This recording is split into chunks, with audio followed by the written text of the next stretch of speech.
little bit of music. This is the stuff typically that I have playing when I'm up there laying the pipe down on a tan. But folks, it is 9 o'clock p.m. in colored people's time. And y'all know what it is. It is the Midnight Run. Once again, it's me. It's the VINCE. Now, I was already ready to do the show. And I was going to smoke this cigar right here tonight for the show, which is perfectly fine, but I changed my mind.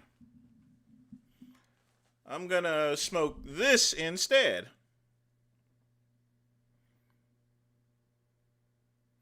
These are my Black Ops cigars here. I figured, and the thing about cigars itself there is that I'm going to be talking a little bit more, so I needed something more substantial. But, I know John Bravo released a new video, and it's quite disturbing from what I'm understanding. But let me tell you what I have. Tonight we're going to be smoking the Gurkha Black Ops. I've had these cigars before, so I just got these in 2 days ago, so hopefully they've acclimated to the humidifier. I mean, it literally soaked up all the humidity once I put all that in there. So it should be fine. I have my coffee cooling down with a little bit of Maker's Mark, Richard Overton style. So while that's cooling down, I got a fresh cup of lemonade, Crystal Light. And to top everything off, naturally, we got some fresh water in the Tesla cup, given to me by my good friend Pugman. Y'all be sure to thank Pugman. Okay, bougie bounce time.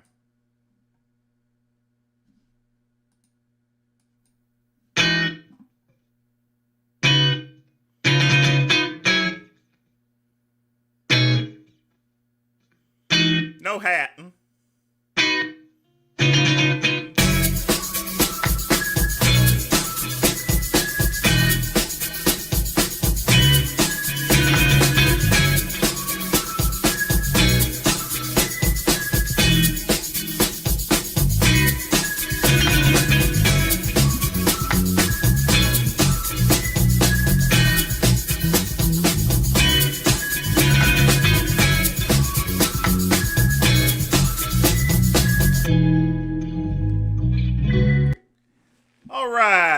Bougie bounce. Trump finally got his Peace Prize from FIFA. But folks, it ain't the Nobel Peace Prize. I mean, FIFA, that's soccer. So he's getting a soccer Peace Prize? One thing's for sure, he's been socking it lately to Minnesota. That's for sure. Man, he is just he's been brutal all week. Trump has no cap, folks. He just doesn't. I'm telling you. No cap whatsoever. That's not a good thing, neither. But get your questions in. Y'all know that videos start at 10 o'clock, although I'll probably play something before then. But let's heat up the cigar.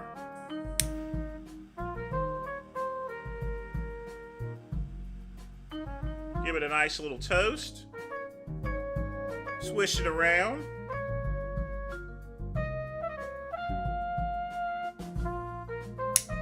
And actually, I'm gonna...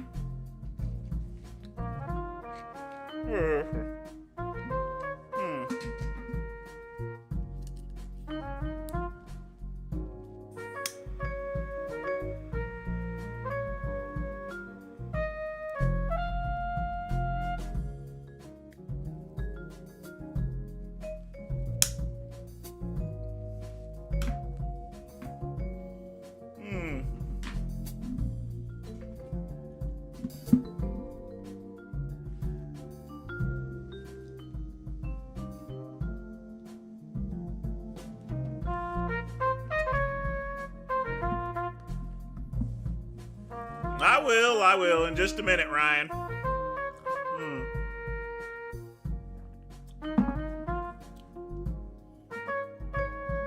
I've had one of those days.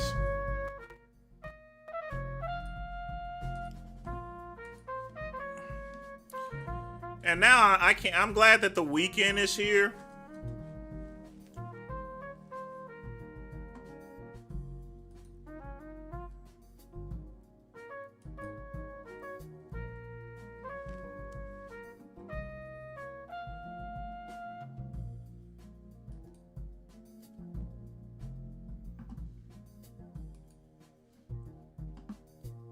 What's this, Ryan? Oh, yeah. Let's see. The Powder Wars.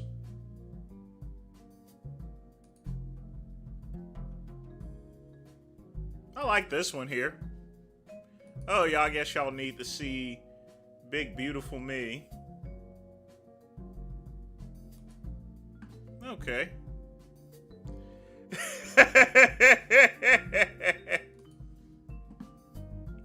Nice.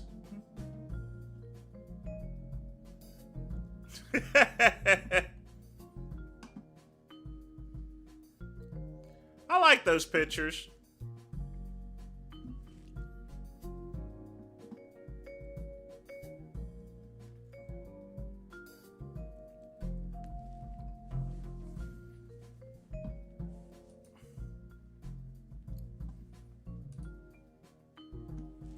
Let me see if my coffee's cooled down enough.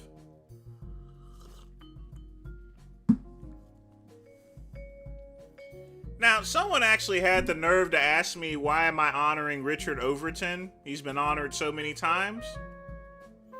Because the guy's a freaking legend. Alright?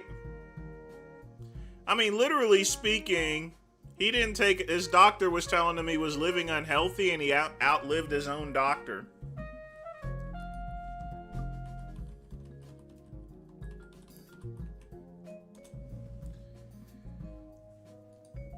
Richard is someone that everyone should aspire to be. Fights in World War II. Builds his own house. That's right. Builds his own house, bare hands. Lived to be 112. Spent his retirement in the morning smoking cigars and drinking whiskey. Whiskey! He was the man. That is some strong, stern stuff there, folks.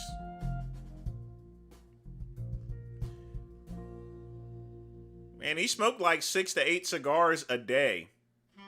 He was indeed a great man. Straight up legend. You know, I'm kind of surprised, Ryan, that they've not created a cigar... that they not created a cigar in his name. Nobody has done that yet. I don't get it.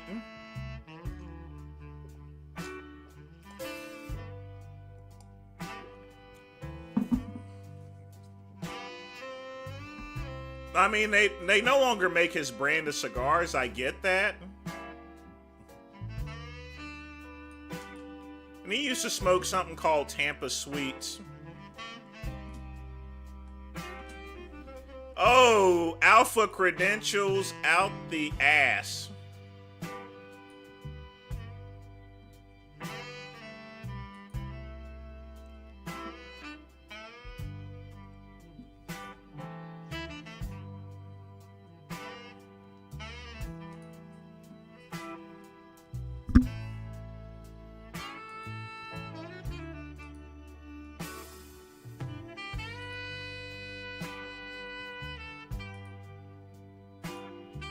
Yeah, they stopped making Tampa Sweets a long time ago, but like I said, he was such a legend. People just sent them enough boxes of Tampa Sweets to last for the rest of his life. Now, me personally, I wasn't a big fan of Tampa Sweets whatsoever.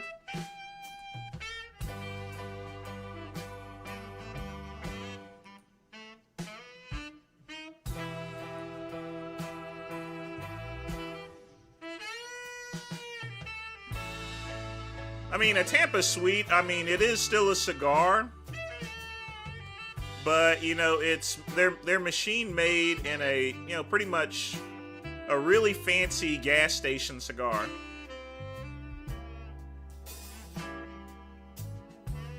So they were a little bit more premium than your regular Swisher Sweets. Smoke and drink. We should all live like that one day.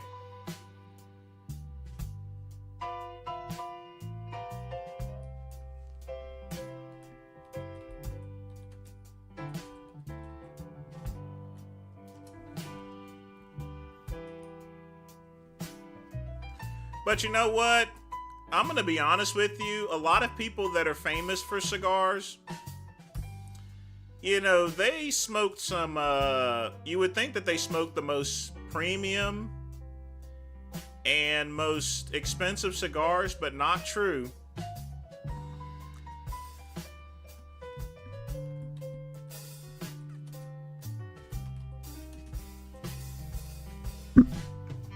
Let's take one person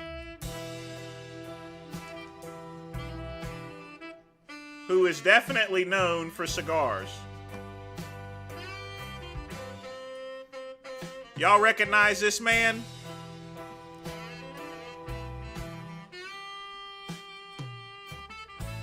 That right there is George Burns.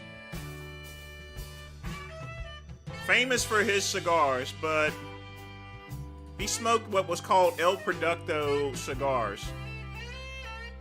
They're inexpensive, and they stayed lit. That's the reason why he smoked them, for his routines. No, that's not Milton Berle.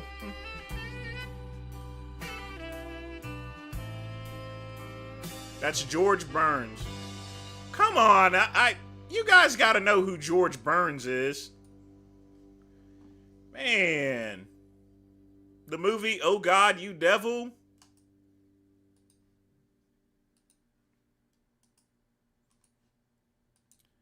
Man, I swear, folks,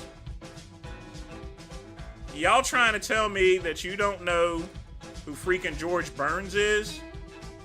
You don't know who this guy is? Come on.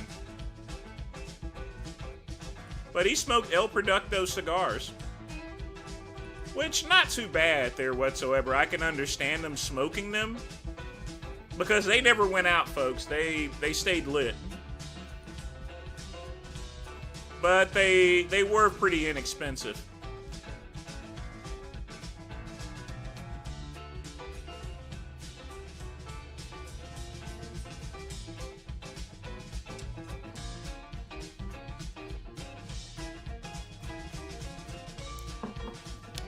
It's very obviously it's very difficult to start your own cigar business.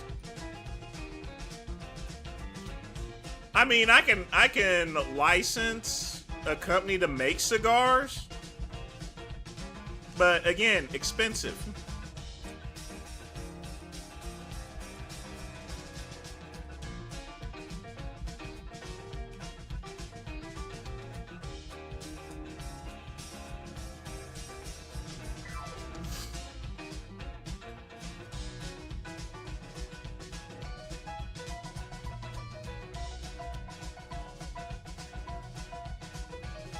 Now, as far as the El Producto cigars, they used to be made with actual Cuban and Puerto Rican tobacco, but now they're made with they're machine made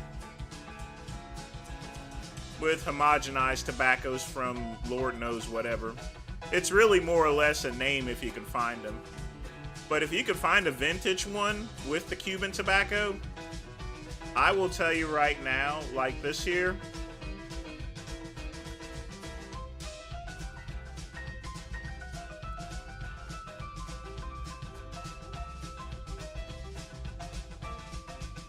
Well, those are just boxes. If you could find a box of vintage ones, they're going to cost thousands of dollars. At least thousands.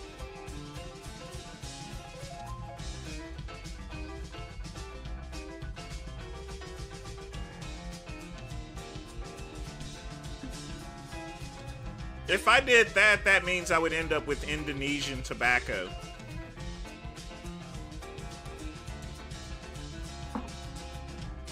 I would have to outsource to a location in which, you know, it's based upon the tobacco that I want, in other words, in a cigar. I wouldn't mind one packed with good old Kentucky tobacco, to be honest with you. A good American cigar.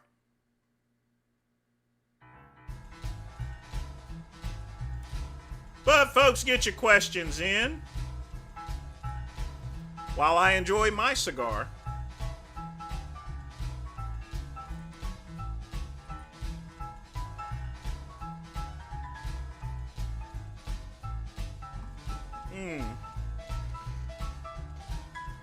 The only channel to where you can review and react. You get some life lessons from the great one.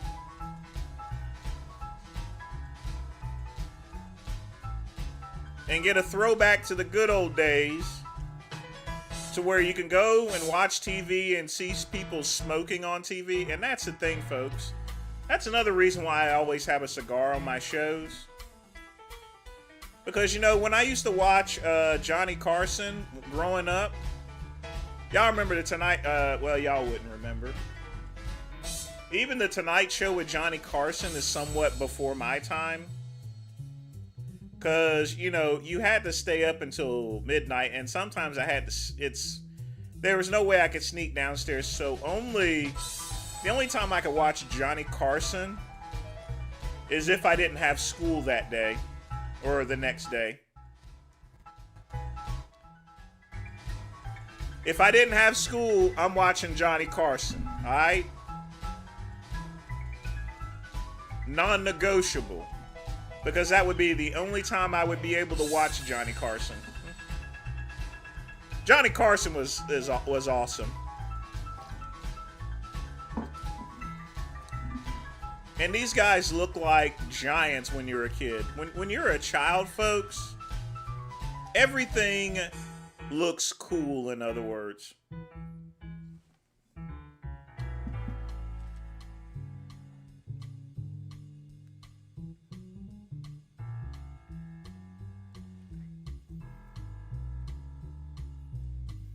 Gold leaf wrap some. If I'm gonna have a cigar, KCB, it's gonna have Dominican tobacco in it. It's gonna be a Maduro. I don't have an issue with machine wrapped as long as it's not wrapped with one of those LTE paper wraps. But those machine ones are even more expensive there. I mean, that's why majority of good cigars are still hand rolled.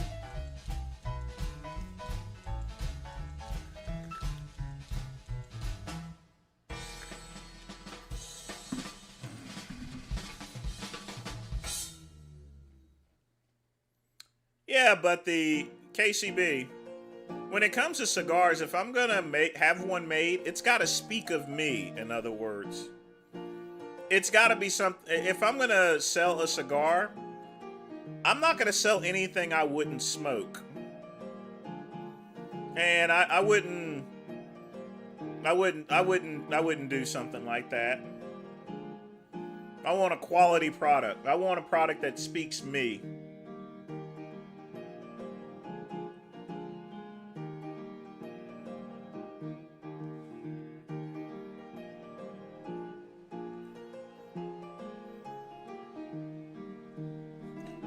Well, nowadays, gas stations are getting a little bit better at stocking good cigars and stuff. They've actually improved a bunch.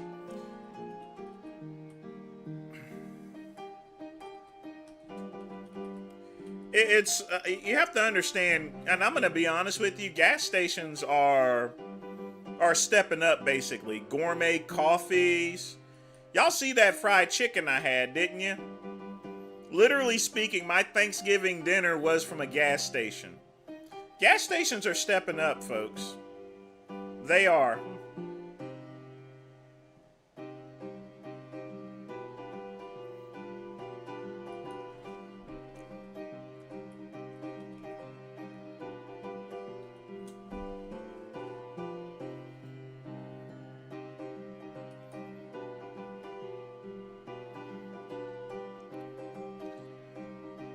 So here's what we're gonna do.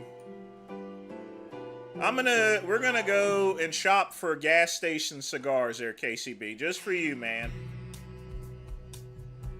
Now, of course, we have the classic Swisher Sweets here.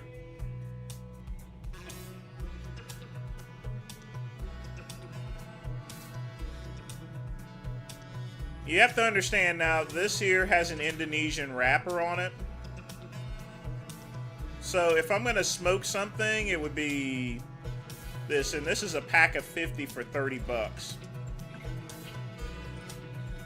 Which, it isn't too bad for that. But at the same time, you're gonna want to have something with an actual wrapper on it.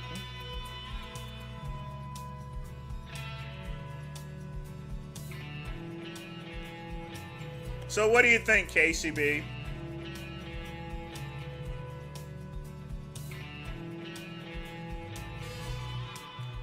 So this here is this is a cigar that you're going to find more often in gas stations. And it uses a real true tobacco wrap too as well. So you're going to be finding, you're still not going to be finding prize cigars, but the gas station man-made cigars, they're stepping up on that. Well, that's coming back, KCB.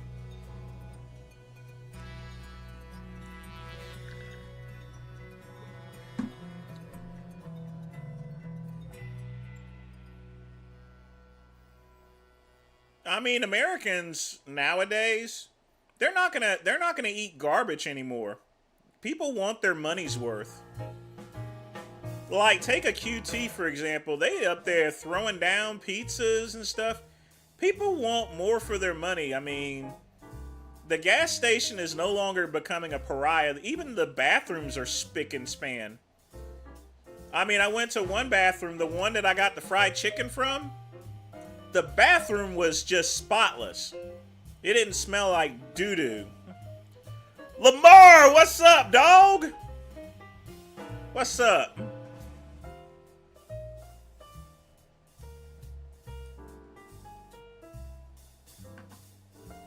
Now this here wouldn't be too bad. This is a good Italian cigaretto, Kentucky Fire Cured. These are pretty good, especially with a charcuterie plate. You'll want to have one of those. Good old Italian cigaretto.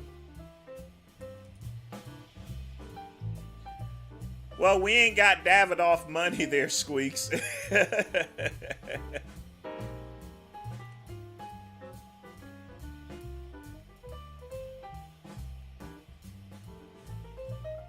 I mean, right now I'm hemorrhaging money.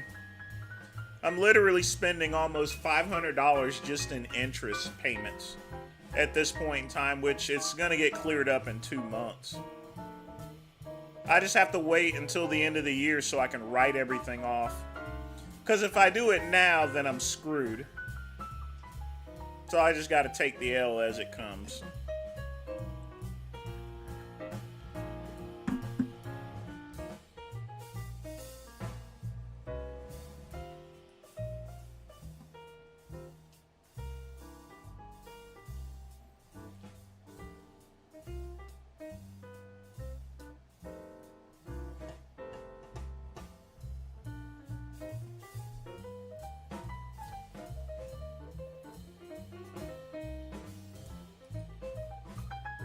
Oh, I like Acid Blues. They're pretty good. So, folks, in the comments below, what do you like to smoke on? I know some of y'all like the gas station cigars. That's perfectly fine. Do what you like, as Digital Underground used to say. Do what you like. Play how you like. Fuck who you like. Smoke who you like. Eat what you like. I want a PJ Braun cigar. You'll have to describe that for me. Well, yeah, Lamar, we already know that. I got you.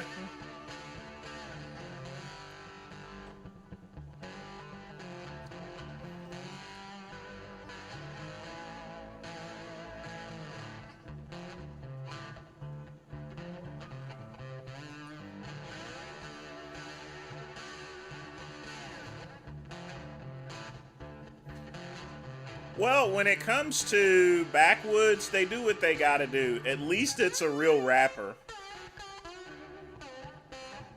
That I can at least say.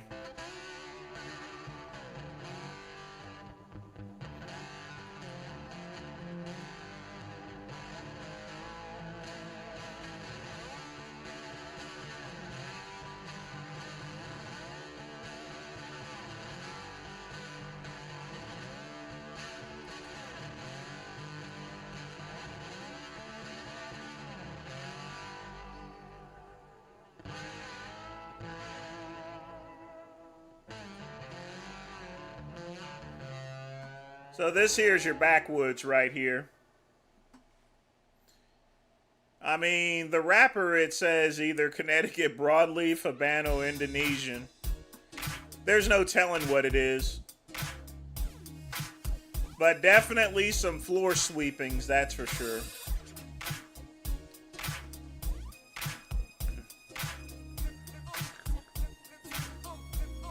No, I don't hotbox cigars.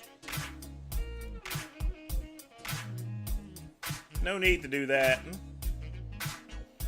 I mean, a cheap cigar is just going to be a cheap cigar. There's not really much you can do, even if you age it out. Tobacco is going to be the tobacco. Now, if you see this in a gas station, grab it. These are really good, actually. It's natural Cuban seed tobacco. They're inexpensive. And they'll get the job done. Those are machine made, but they're really good. It's mostly European stuff. PMs don't like backwoods. We prefer Swisher Sweets. Rednecks like backwoods. That's why they call it backwoods.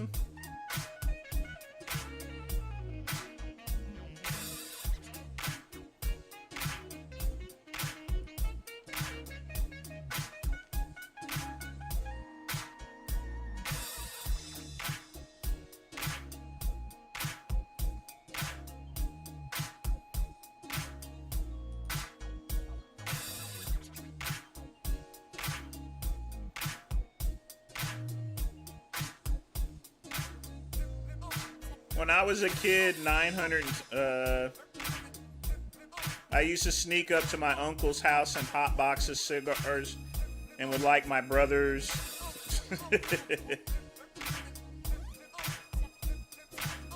Cohiba Rubicons? I've been seeing those pop up. I've not had one yet, Lamar. I've just had the standard fare Cohibras.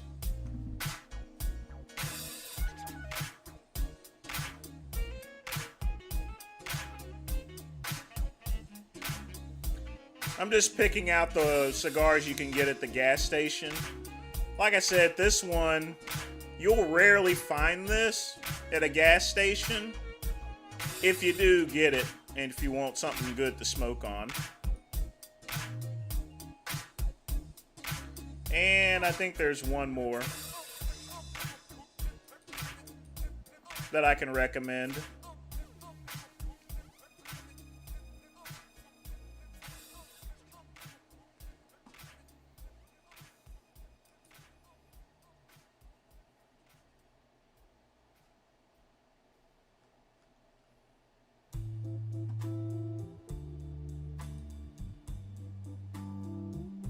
Where's that other one at?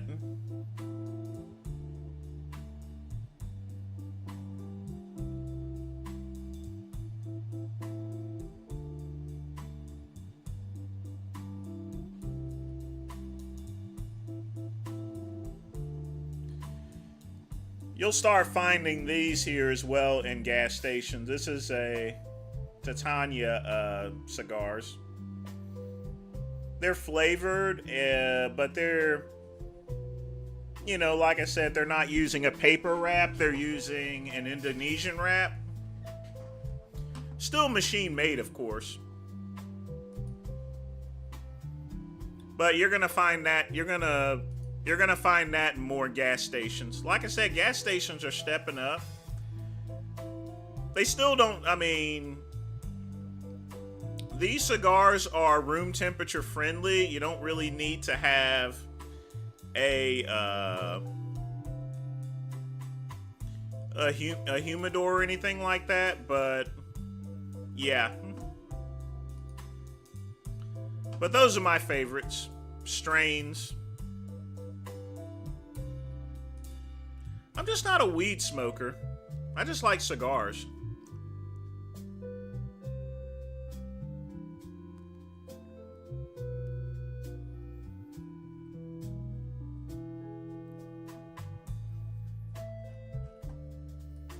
Let me check and see what a Rubicon is. I mean, I've heard that. I just need to see what type of tobacco this is using. It's probably going to be Dominican, but... Now, one of my favorites is the Cohiba Nicaraguas. Those are freaking awesome. They're the ones with the little silver wrap on it there. Lamar. So let's see what we have.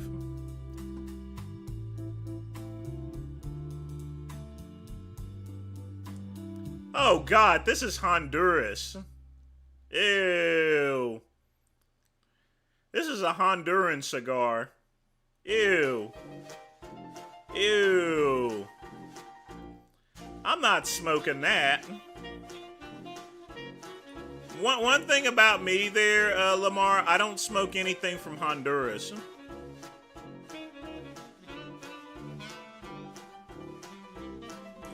I mean, it's probably a good cigar. It looks expensive, but I just have a thing about smoking cigars from Honduras.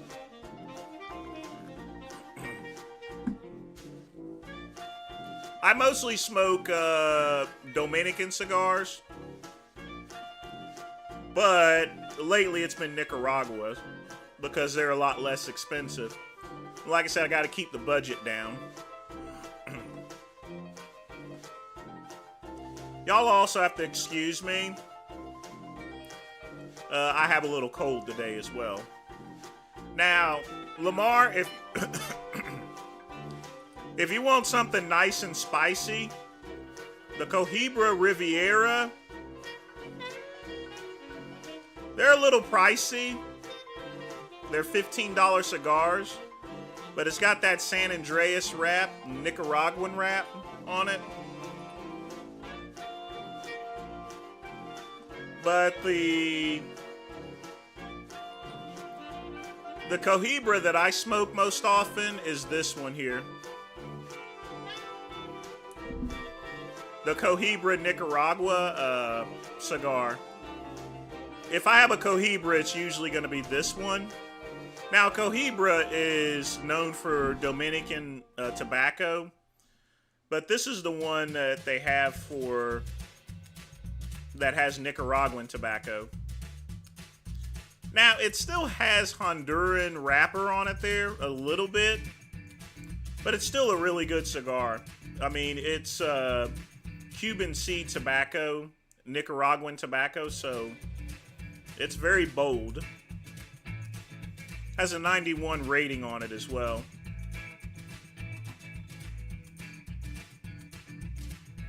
And it's at a very decent price, too.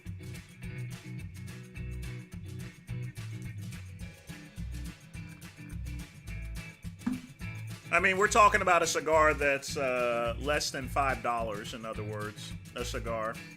That's not a bad price for a premium cigar.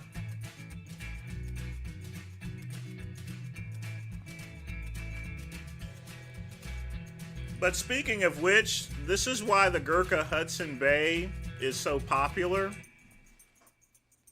You saw that one for 20 some dollars, $15 for the Cohiba Riviera. But you see, the Hudson Bay uses that same wrapper with Cuban seed Nicaragua tobacco.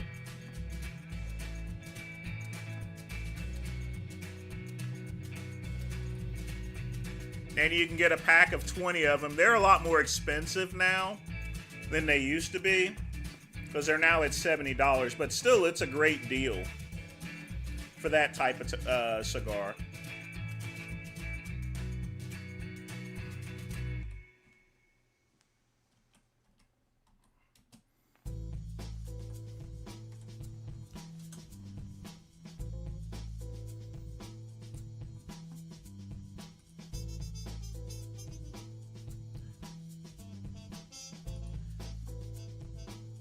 But this is the cigar I'm smoking tonight.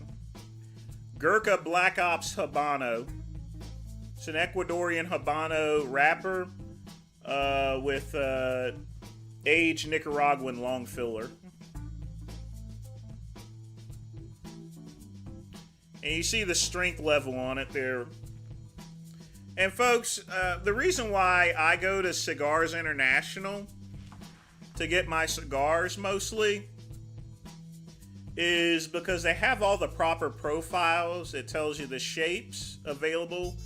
It tells you the wrapper, type of wrapper, and the origin of the tobacco itself. And that's very important, everyone.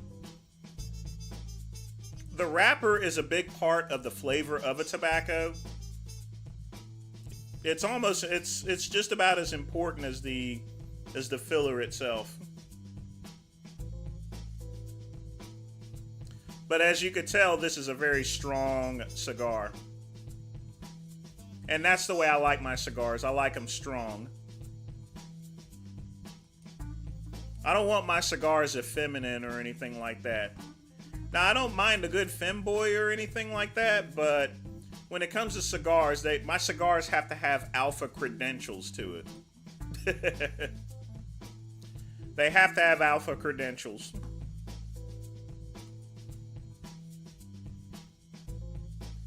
But you know, for a cigar like this, like I said, I have my coupons. Pack of 20 is only 60 bucks. That is $3 a cigar. And Cigars International, now they'll ship for free. So you can then add a 20% coupon. You got business there. They ship everything for free now.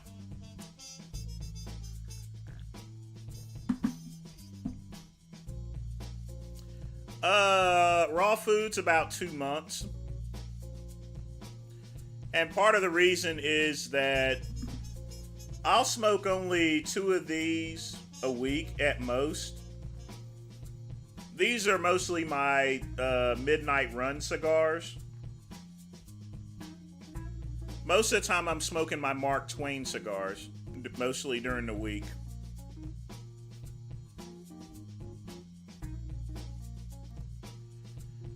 As far as Blackie Milds are concerned, the reason why they're so popular is because when people buy them, they take out the tobacco and they replace it with the weed. And you can't really tell the difference. Other than that, I mean, I smoked them whenever I was still living in Nashville and I had just got out of the Army and stuff. And I would have a Blackie Mild while I was up at Annabelle's.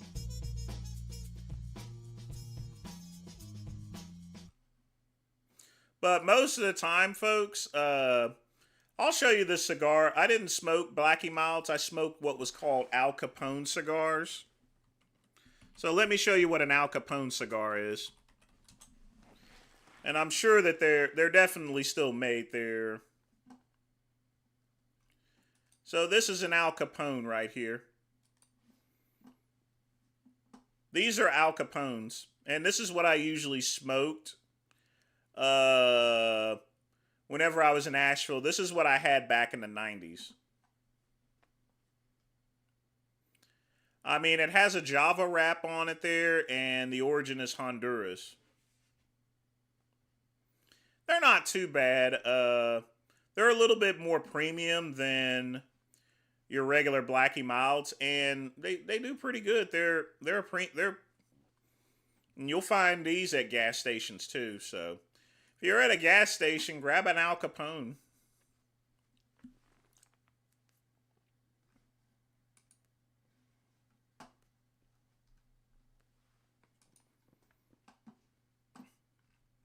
But I had that and the Blackie Milds there, so.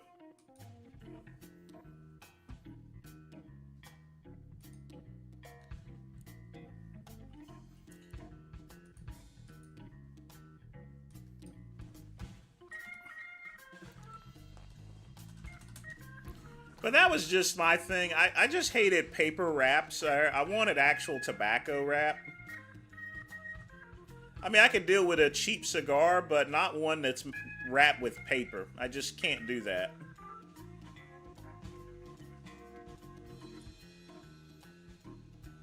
It used to be nice to be able to smoke in a restaurant. You know, you have a good steak dinner, and then light up your cigarette afterwards. That's good stuff, folks. I wish some of you guys would have had the experience of actually smoking in a coffee house and stuff, or at a restaurant, or at a club. You can't even smoke in a club anymore. You know, when you used to go to the club, it used to be filled with cigarette smoke there. I mean, you could just get lung cancer just from going to the club every week or working in it. And people actually did. Like Donna Summers, for example. I have a pipe and tobacco candle.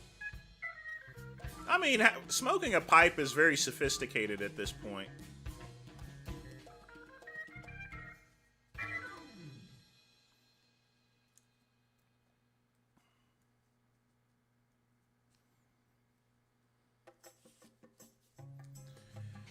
But yeah, folks.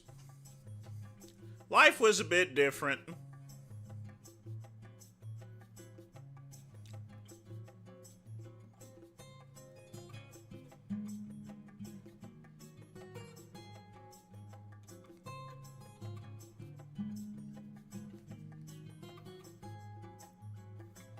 Do you still get a buzz off cigars? I just enjoy them. It's not really a matter of a buzz. I mean, naturally you get a nicotine buzz. Keeps you awake and stuff like that and gives you some energy.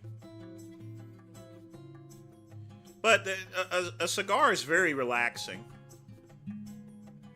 The aroma, the air, and everything, you know. You know, I have a hard day's work. People are getting on my nerves. I mean, I'm no longer, by the way, folks, I'm no longer taking phone calls from customers. I'm training people now. I've been doing that for the past 2 months.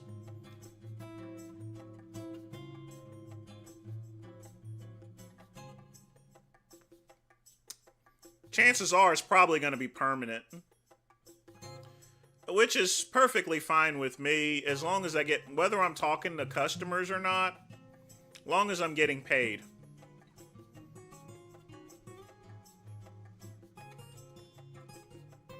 Yeah, I had an aunt that had the same thing, Chuck E. Cheese. Yeah, secondhand smoke there will get you.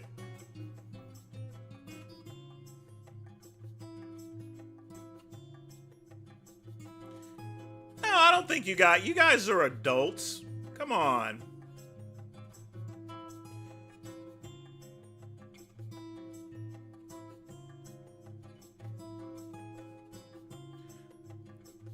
But I mean, I do tell you guys these stories because a lot of you, some of y'all ask me about, you know, how things were back in the day, you know, and stuff. And I always like giving that out, like someone my age here, you know. There's a lot of cool times. There's a lot of stories that I've not even told you guys yet.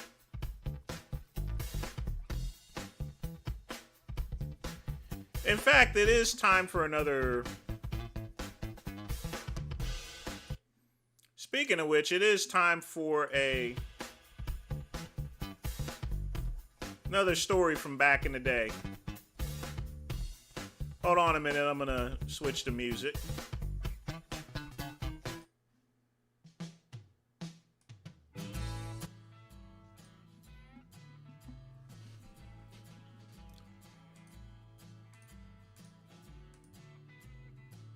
So I'm gonna give you guys this little story here, okay?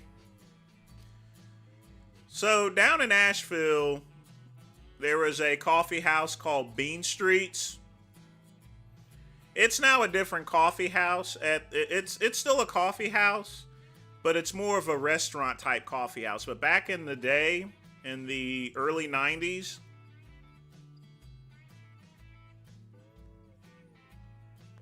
early to the mid 90s, hold on. I figured this cigar would go out because I've only had them for 2 days. It's only been sitting in my humidifier for 2 days.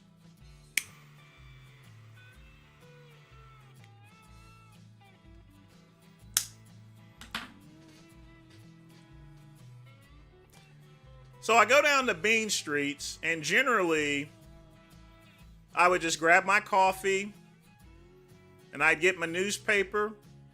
And usually I went in there on Sundays because I had Saturday and Sunday, Saturday and Sunday off generally from when I was working at Monkey Ward's. And I lived in the city at the time. I lived in, at that time I was at 57 East Chestnut Street. So all I would have to do is walk up the road. It was like a 15-minute walk there. I had a car. I had my Ford Escort, but I preferred walking. Get some exercise and stuff.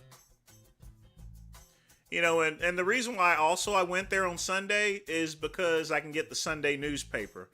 $1.25, big paper, funny pages and stuff. Read some Charlie Brown and Doonesbury and shit like that. So, and sometimes I'd bring my crossword puzzle book or something. I didn't have a Game Boy. So I'm walking up, I get my paper, and by the way, folks, it was very easy. You had those newspaper boxes everywhere, but usually I like the, so I went and grabbed the paper, Sunday paper, went into Bean Streets, grabbed myself a regular coffee. Now, coffee at that time was $1. If you needed a refill, it was 25 cents. Not bad of a deal. The way they made money was basically when you got snacks and stuff like that, cookies and shit and everything, and fancy mixed drinks like mocha lattes. They didn't really make much on coffee. The coffee was just there. Sort of like a gas station. You go there for gas, but the real money is made with all the food they sell inside. But Bean Streets was not a restaurant type. It was like a coffee lounge. It had shelves of books. Had a few couches. And it had an Asteroids video game. One of those arcade cabinets. It had Asteroids on it there. So I just sit down and I read this paper. Just chilling. Minding my own business. As I open up this paper, this bum walks in, and like I said, Asheville at the time was a lot more dirtier than it is today.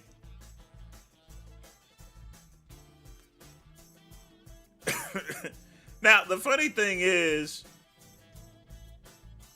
even though the guy was a bum, he had one of those old green army jackets on. The ones that look like they're about the type of army jackets to where if you walked into a mall these days, people would start running. because they think that that's a gunman or a person that's going to shoot up the place. But in the 90s, you know, there was those old Army Navy stores, so it was normal to see an Army coat. So he walks in, and of course, naturally, he has a 40 ounce in a brown bag, and you know, it had a brown bag, but you automatically knew the shape and everything had it. They ask him if they if he wants a coffee or not. He says, "No, I bring my own drink." And I'm looking up there, and he was getting the nigger was getting kind of loud. And yes, he was black, so I mean that's to be expected. So he's talking loud in the city like Big Rob Fitness, and I take my paper and look over there. And all of a sudden, I'm not sure what one of the people at that place said, but he just got mad and he goes and slams down his bottle on the ground. It just splatters everywhere, makes a big noise. You could hear that, holy cow. And you know, I mean, the coffee house is generally surrounded by liberals and stuff like that. And he starts tearing up the place here, you know. Not really so much. He started flicking around cups and stuff like that. Now this isn't the funny part. Here comes the funny part. So naturally, they call the police. 2 white officers came in.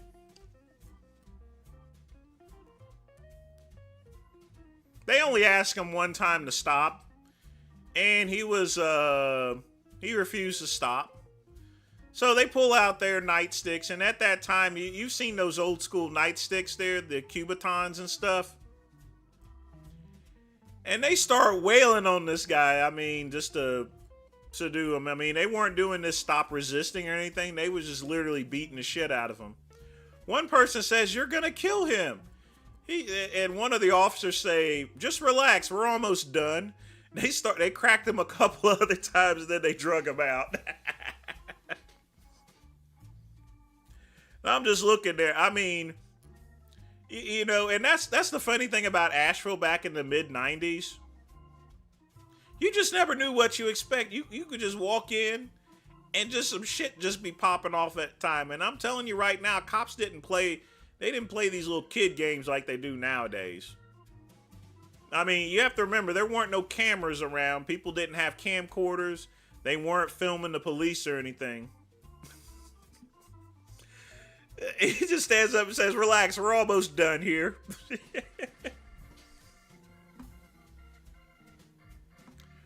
But man, they was doing some straight up Stacy Coon. He had a couple whip marks on him. Now he didn't die, of course. They just went and just that was the funny part. They just said, "Hey, relax, we're almost done here," you know.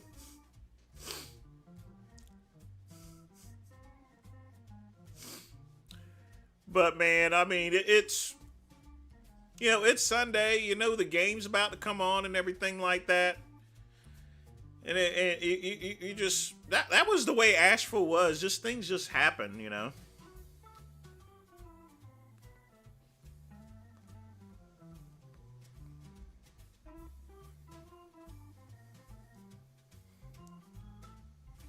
You know, I did meet a guy there one time.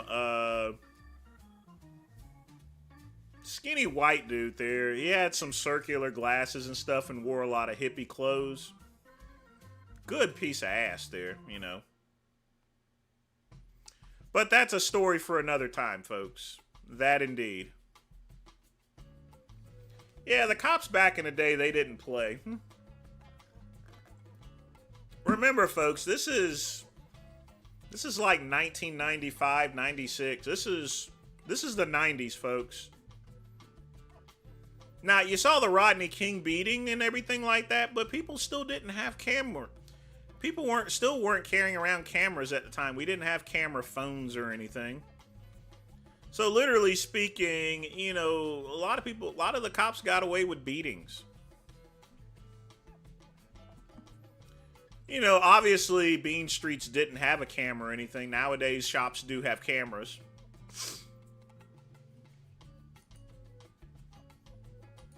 Anyway, let's get started with videos. Hey, we're almost done here.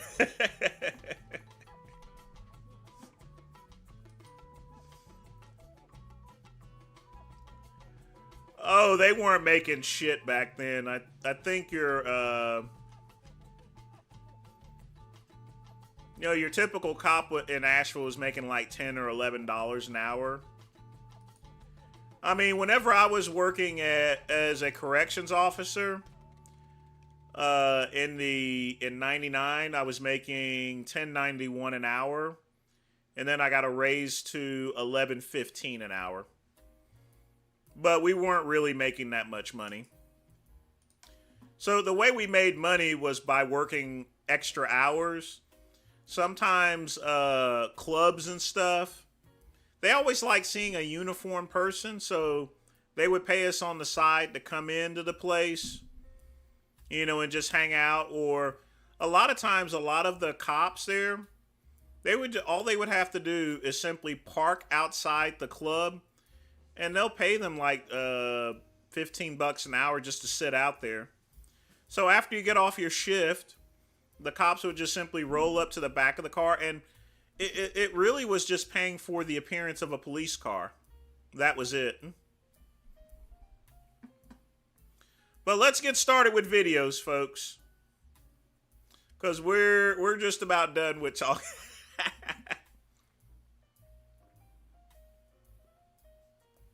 Oh yeah, that's how I made my money at Greenville County, is overtime. Get double time and a half and stuff. And holidays, I was making $40 an hour, which for $19.99, that's really good money. You know, I'm making lawyer money right there at that point.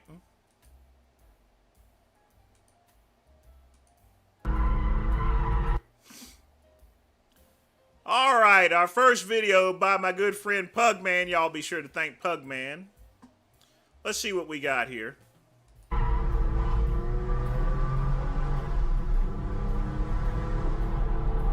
Porsche 911 Carrera.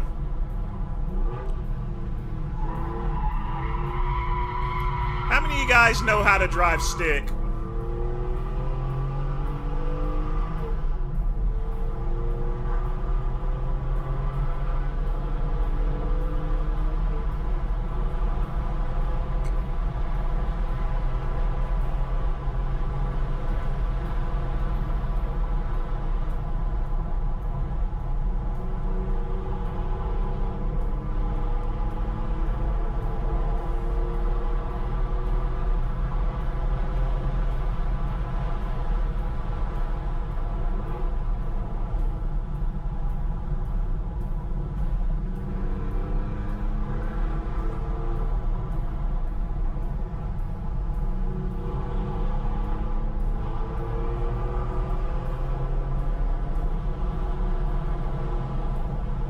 I'd be scared to drive like that. I can drive stick. I've just not driven stick in like many years. So I would need a little bit of practice, but I can drive stick.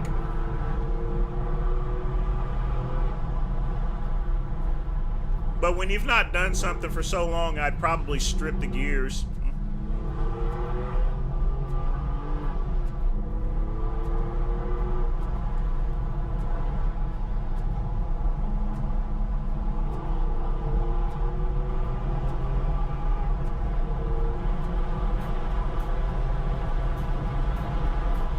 That's all right there.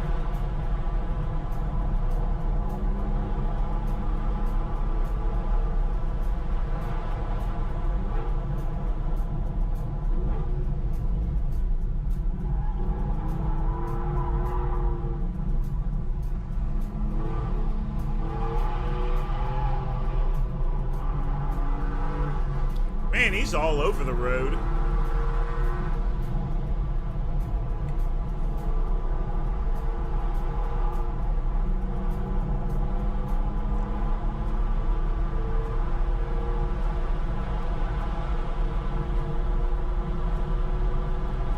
But yeah, I'd be scared to drive that fast going down those hills and stuff. You make one wrong move and off the hill you go.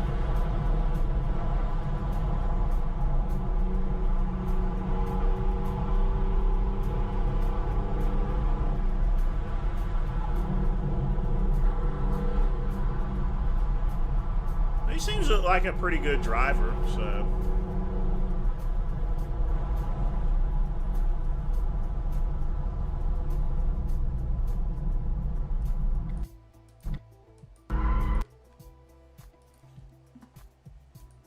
Let me cut this off here.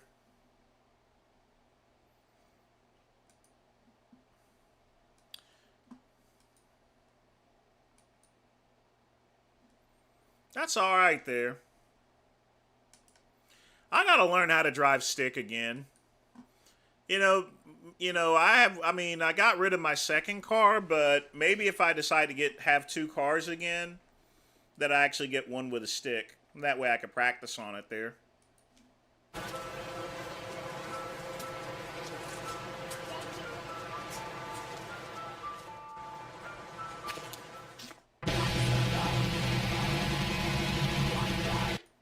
Premium Meat by Frank Tufano, the online store for 100% grass-fed, grass-finished beef, shipped direct and cut to order. Pastured, nutrient-dense meat for healing and health. Have you ever thought the grass-fed beef you're buying isn't actually grass-fed? That those free-range eggs you pay twice as much for aren't any different than white supermarket eggs? Wild-caught fish might not be so wild after all. What's going on, guys? I'm here with my business partner, Adam. For any of you unfamiliar, was his business partner. But that's another story, folks. They're no longer business partners. Recently launched Frankie's free-range meat. Our goal... Yeah, I smoke Dunhills. I picked them up. It's very rare that you find them in gas stations because they're, for the most part, a European cigar quick pump, but I've smoked them before. They're kind of soft, actually. To bring you high-quality, nutrient-dense animal foods. Just got this absolutely massive box in for my buddy over at Frankie's Free Range Meats. Let's open it up and see what he said. Me unboxing my Frankie's Free Range Meat. We want to do what no one else is doing. Provide cuts of meat and products that people want but can't get. Frank Tufano from Westchester is here, and it's so nice to have you here. Our meat is cut much better. It's much fresher because we buy the animals, we buy the meat, we cut it up, it's sent out the next week. You can check out frank-tufano.com. It is day one of Frankie's Free Range Meat, getting you guys your quality meat at an affordable. Yeah, this is almost 10. This is probably a little over 10 years ago. Affordable price. We're finally fully up and running. Orders are being fulfilled properly. We've worked out all the kinks.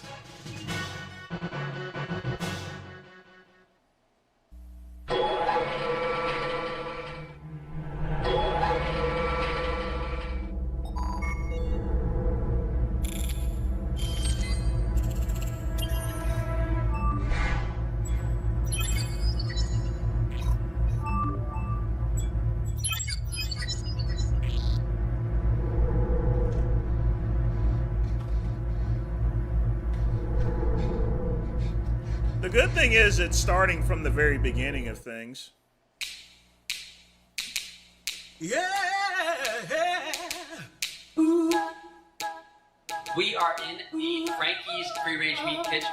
Thankfully, we have 90% of the orders fulfilled. We cut every steak by hand, and we're selecting the top 30%. This is stock footage. This is not his old facility, by the way. This is just how I see I can make the biggest impact on improving the health of as many people as possible through providing high quality animal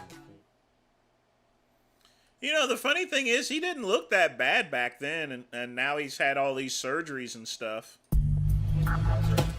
Still packing up all the orders. So we got one pallet there.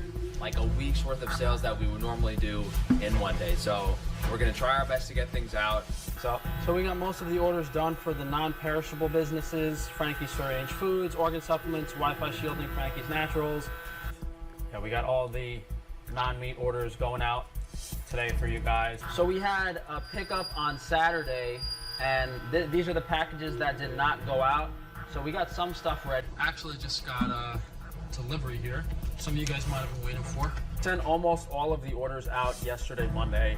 We just have a few more foods and egg orders here, and maybe like 30 meat orders to do today. So it's a little quiet, not that busy right now. I did all the post office orders. We got everything here, guys. For organ supplements, Wi-Fi shielding, Frankie's Naturals, Giga Chad gum. So that's going out today. We got most of the 3-day and express orders out today, so you guys should be getting everything. We do have some orders to fill on Frankie's Free Range Foods and organ supplements. Maybe like 30 orders total between both of them. Since it's already 12:30, I'm gonna hop in the freezer, bang these orders out, and we'll talk afterwards. That was pretty horrible.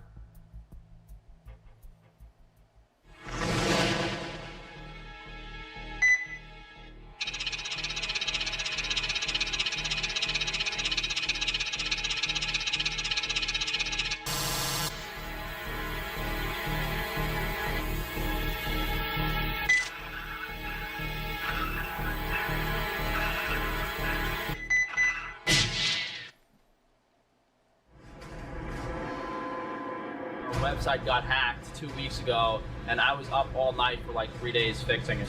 Crippled our website, costing us thousands of dollars in sales over the course of several days. So I think they had an inside man, and I checked my emails real quick, and some more people on the live stream were asking me where the products went. So I said, hold on a second. That didn't like me. That's the explanation. I don't like to ride on those trains, but to be honest, you go with the thing that's more likely.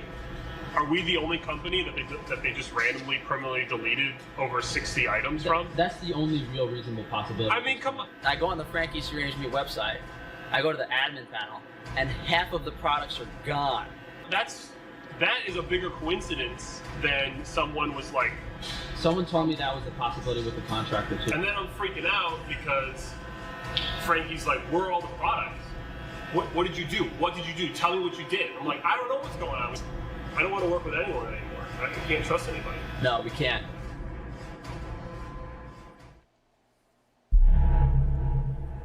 So I'm making this video to apologize to my customers on Frankie's Free Range Meat. I will send out all the orders as soon as possible early next week, guys, or you will receive a full refund. So please do not worry about anything. As much as this is out of my control, I do want to apologize to you guys. I feel like I keep letting you guys down. The giveaway is canceled, and I received a letter from the USDA. UPS is destroying what's left of my business, and basically I received about 30 disheveled boxes yesterday and today, and I'm told there's even more still. Yeah, that's what happens when you fly a little bit too close to the sun. You get burned. In the UPS holding facility. Now, I was hoping to have some relief at this point in some capacity, but it hasn't happened. Whether that means making more money, being able to hire more people to help me, but I really don't know how much longer I'm willing to stick this out. Guys, last week was a nightmare with UPS. It was probably more than 15 grand loss. I literally had to not only refund all the orders that UPS sent back, I had to refund a lot of orders that were delivered late. Tens of thousands of dollars worth of damage, probably just, you know, $10,000 in raw material and shipping costs, and then God knows how much money I'm going to lose because of the customers not. It'll get minty, trust me. Not wanting to order from me anymore. I was served with a termination notice on my lease. Basically, the landlord telling you, we don't want you here, leave. They're claiming I violated the terms of the lease. There's a group of people internally working together against me to sabotage my business. I mean, I'm just disappointed. It looks like I'm going to be wait a minute. getting Hold out of the on. meat business within the next 6 or 7 months. I don't really know. Basically, the landlord is trying to come up with some type of excuse to evict me. I'm sitting here every day killing myself, and all of these other businesses are doing great, but you know, I'm not getting deals on anything. I'm getting screwed over by basically everyone. Would you look at that, boys? We got a free paint job over the weekend. We see a gentleman walk into the top left part of the camera, and this is exactly when he's spraying our door. You know, if the camera was able to be moved a little bit and we had a little bit better vision, but that's all we really got. What a coincidence. FDNY inspector shows up. So this was last Monday, 3 hours. Someone spray paints your building. Big freaking deal. I mean, you're in the city. What do you expect? That's... After the court date, that's the FDNY inspector knocking on my door. I'm getting jerked around for hundreds, if not thousands of dollars. And, you know, something of the sort has happened every week for the past, 5-6 months now, where I'm just spending all my profit on keeping the business going. I'm getting bills from a different place every week. Oh, you owe FedEx $9,000. You owe this meat company $20,000. I should be like on a movie set, getting my balls powdered or some shit. You stole $200,000. Fuck off, all right? What the fuck is your problem? I'm too funny, and entertaining for this shit. Really? Really? How much fucking money went missing that I'm still owing these fucking companies money? I was like, listen, you ugly fucking cocksuckers. I'm finding it difficult to believe that all of these coincidences are happening to me within these past several years. Finding it very difficult to believe. Now we get to the parts.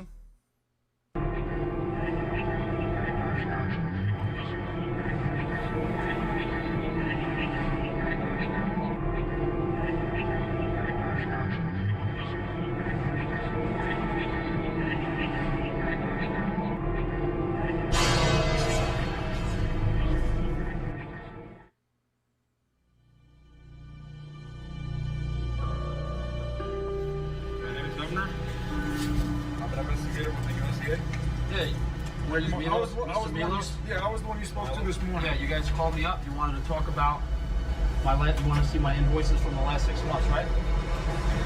Yeah, so the meeting today is just to explain what happened. So we can explain the reason for the dissension, what's going on, the issues, answer any questions you have. Yeah, I got some paperwork right.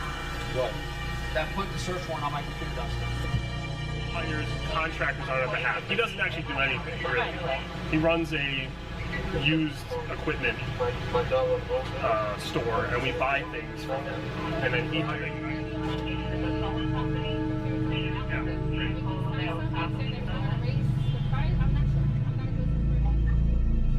I guarantee you, I walk in there without a camera, totally different fucking story. That pissed me the fuck off, man. Bunch of fucking scumbags. It had something to deal with some of his beef products or so forth.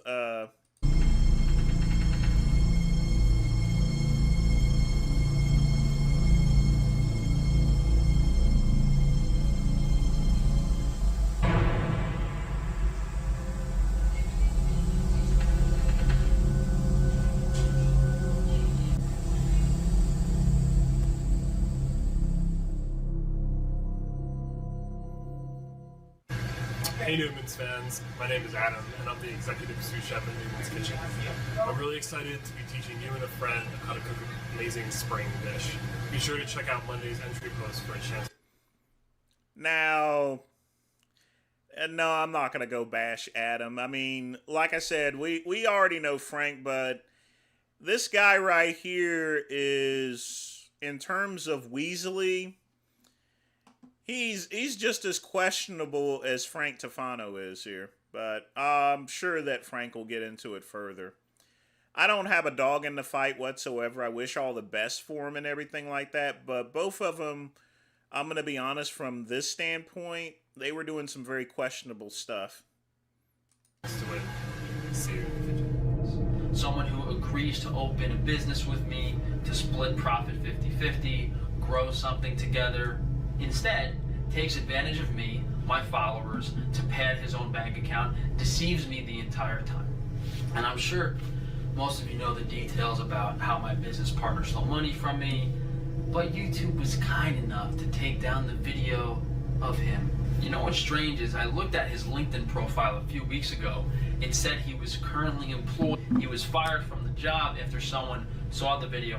He removed it as his current employer so that no one would do that. Either way, I have a feeling Mr. Starowitz isn't going to have a job after this, if he did have one.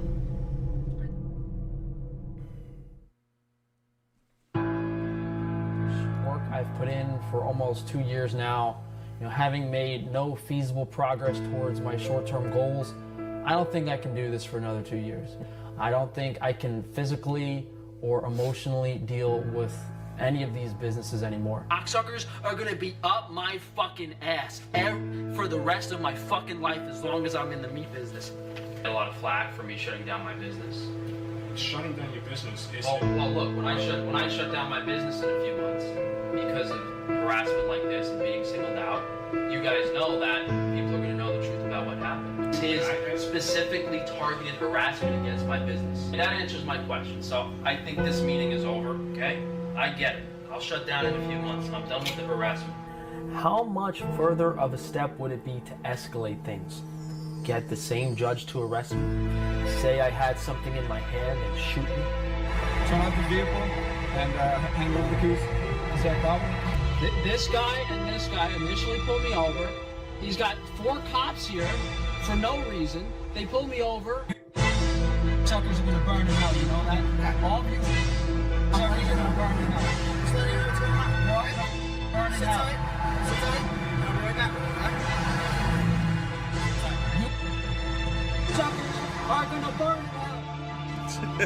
Meat factory in New York City has been shut down. The owner has been arrested, was caught running an underground sex trafficking ring. Frank Tufano is now behind bars with a bail of $1 million. Now that's fake, folks, but...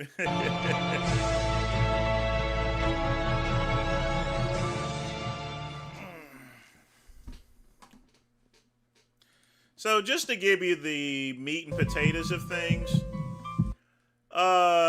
both him and Adam started the whole business playing off, Tufano's fame as far as to going on that cooking reality show, I think MasterChef and stuff, and showing up.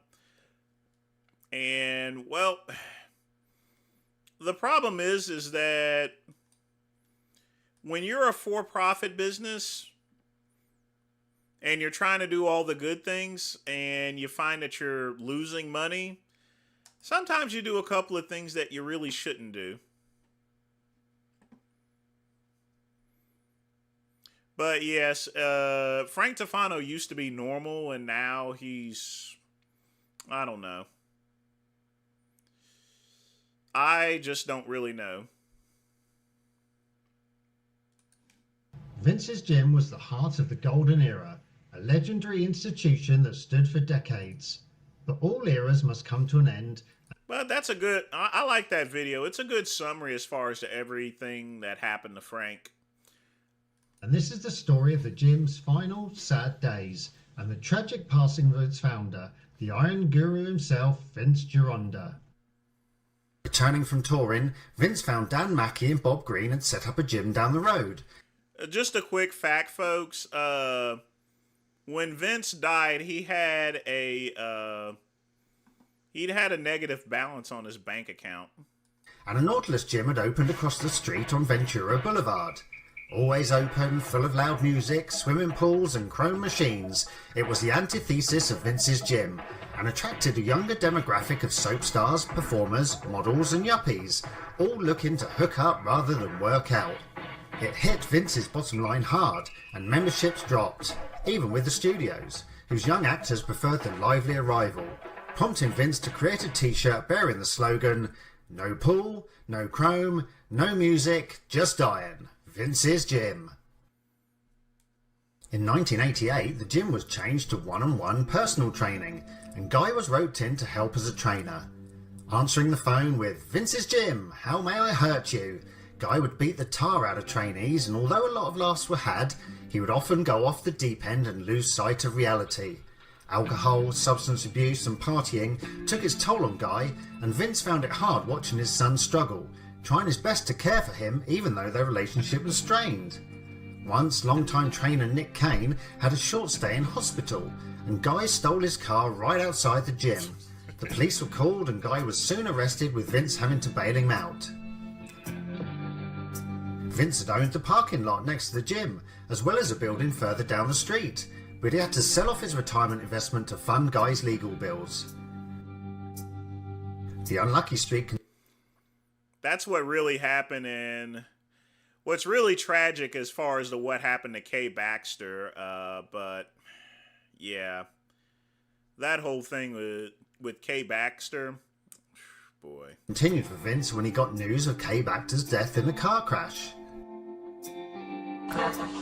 Kay generated more energy on stage than anybody I'd ever seen. I stood. This is a reminder, by the way, folks, to make sure you twist and not jab when it comes to finishing your cigar. All right. I'll be right back, folks. I gotta take a piss.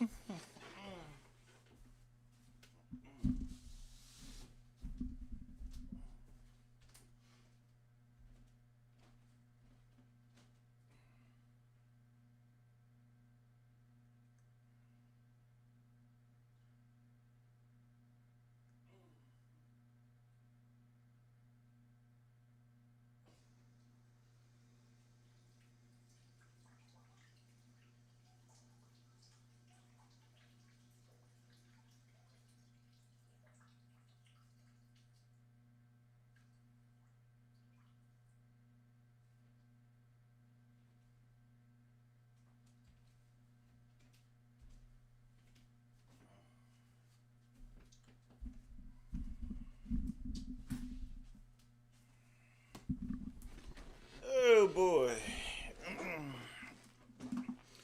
All right. By the way, folks, how do y'all like that? That's not too bad, is it?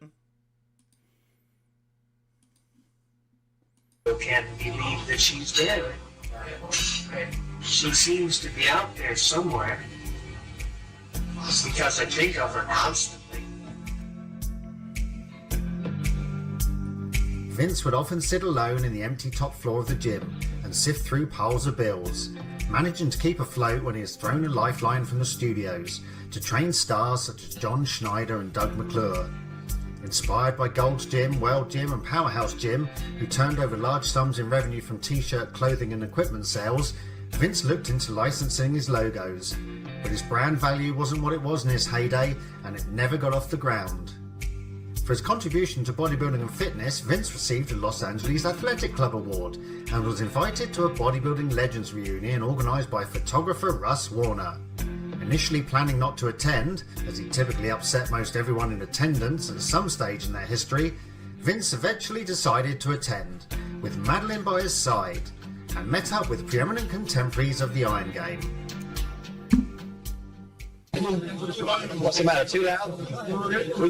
We got the Iron Guru here with us, ladies and gentlemen, Vince Gironda. Yeah, he did call Arnold fat, and you know what? He was right. And Arnold took care of that real quickly there, so you got to give props for Vince for just being for his brutal honesty. What do you think of this event? You like it?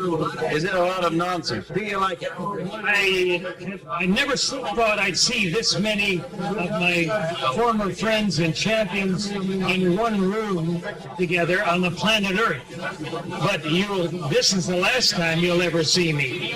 Listen, gents, you weren't even going to come to this because you said, I do not want to be with a bunch of old fogies. Correct. But now you seem to be having a good time. Yes, because I see that everybody looks worse than I do. I'm going to go home and start training again. I don't want that to happen to me. Beautiful. Thanks, Vince. In 1992, Robert Kennedy... Yeah, the biggest thing that really hit was not just he could have done fine with his personal training, but his son, Guy, was just a wreck. I mean, literally. And a lot of his money, and when I was mentioning that he had a negative bank balance when he died, was simply because of all the legal fees. When it comes to legal fees, if someone gets in trouble, that's hundreds and thousands of dollars there that you just basically lose. So he basically lost everything, all his money that he ever had made over his lifespan. That's kind of sad, really. Kennedy was innovating again by promoting Muscle Mag in video format. Muscle Mag's video magazine subscription would be sent on VHS and feature the top bodybuilders of the day, discussing training, nutrition, and competition. Of course, Kennedy had to include Vince, and he promoted him as the eccentric, bombastic trainer fans had grown to love or hate.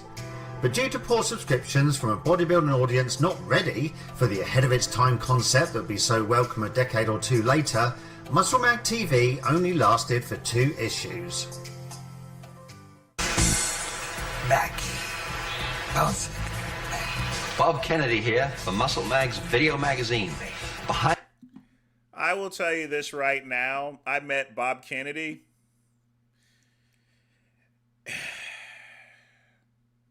I'm gonna be nice today. I'm not gonna. Yeah, I'll save that for another day. Behind me is Vince Gironda, the Iron Guru. He's the most famous trainer in the world. He's had Vince's gym in North Hollywood on Ventura Boulevard for 40 years. 47 years. I stand corrected. It's 47 years. This man is a phenomena. He has trained not just the top bodybuilders in the world like Muhammad Makawi and Arnold Schwarzenegger and Larry Scott, but he's also the trainer of the film stars. Film stars have been going to his gym for years. People like Clint Eastwood, Sly Stallone, almost Bill Holden. Sly Stallone, I kicked out of the gym. He tried to tell me how to train a guy. Vince, come over here and show us how to do some exercises. In 1994, Iron Man publisher John Balick presented Vince the Perry Raider Lifetime Achievement Award at the Academy of Bodybuilding and Fitness. A lot of people don't know, but John Balick was a pretty good bodybuilder on his own. He did some shows. He looked pretty good on stage there, but if you looked at his physique, you could tell that, a lot of his physique was inspired by Vince. And I'll go into that a little bit in a minute. For his contribution to bodybuilding, earning a standing ovation from the crowd.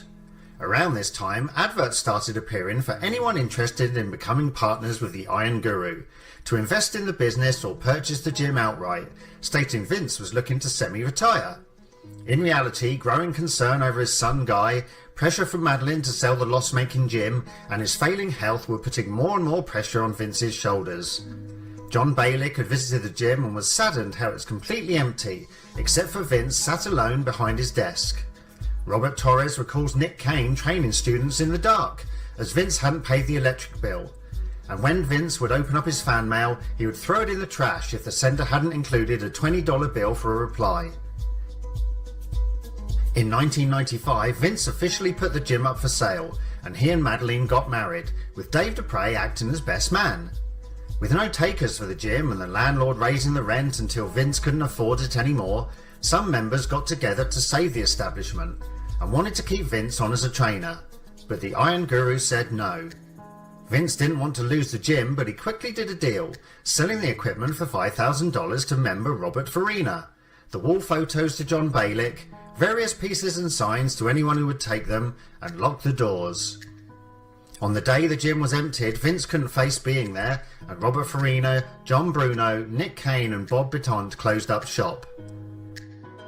The guy that stole my equipment from me for a paltry sum of money asked that the back machine be included in the sale. Now, this was before he decided to buy the whole gym right up to the front door. Some say the set of dumbbells alone was worth $5,000, and Farina did Vince a favour by buying the gym when nobody else would, assuring him he would do his best to keep it all together. Vince and Madeline moved to Simi Valley in the North Hollywood Mountains and began their retirement.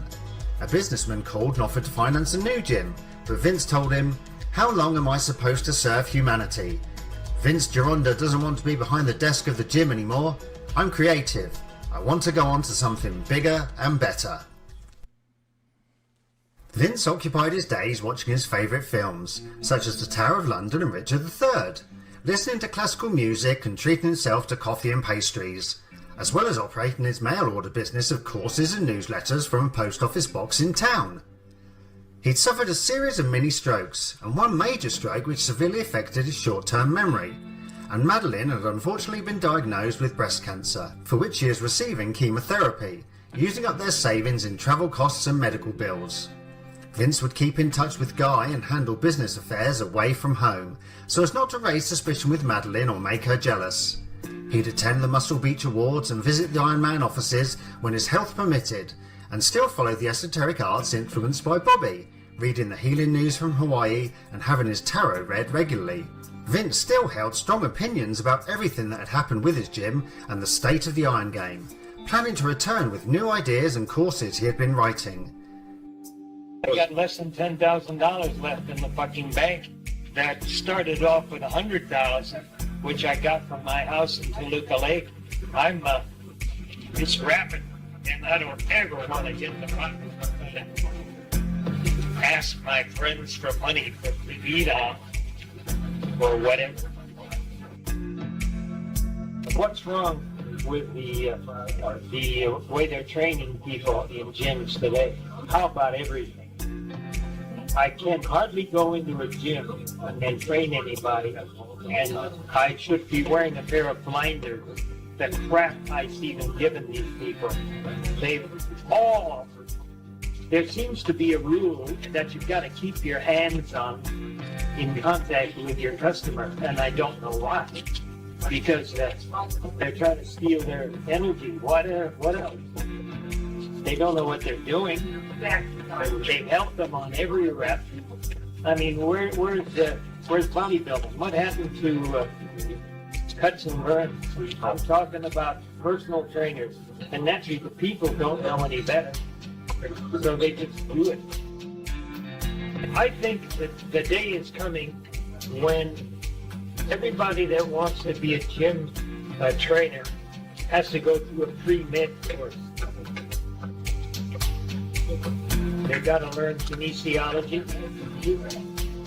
They've got to learn diet. They're not qualified. You know, I got all this shit in my head, and this is just scraping the sides of the bucket. Jean Mosé arranged a party to celebrate Vince's 78th birthday and present him with awards he hadn't been able to collect due to his stroke. Old friends Bill Howard, John Balick, Don Peters, Dave Dupre, Steve Downs, Charlie Fouts and more all attended to wish him well. Vince Gironda, none of us would be able to do this if we didn't meet Vince, part of the shine overhead. He has taught us all. As a matter of fact, I would go on to say that Vince has taught everybody that can read and bodybuilding. In anticipation of Vince's 80th birthday, John Balick organised an event to honour him and his life's work at the prestigious Ritz-Carlton Hotel in Marina del Rey. But sadly, on October the 18th, 1997, Vince Gironda passed away in his sleep from heart failure. After his death, the party was rescheduled and instead became a memorial tribute where a massive gathering of bodybuilders and those in the movie industry honoured the great man.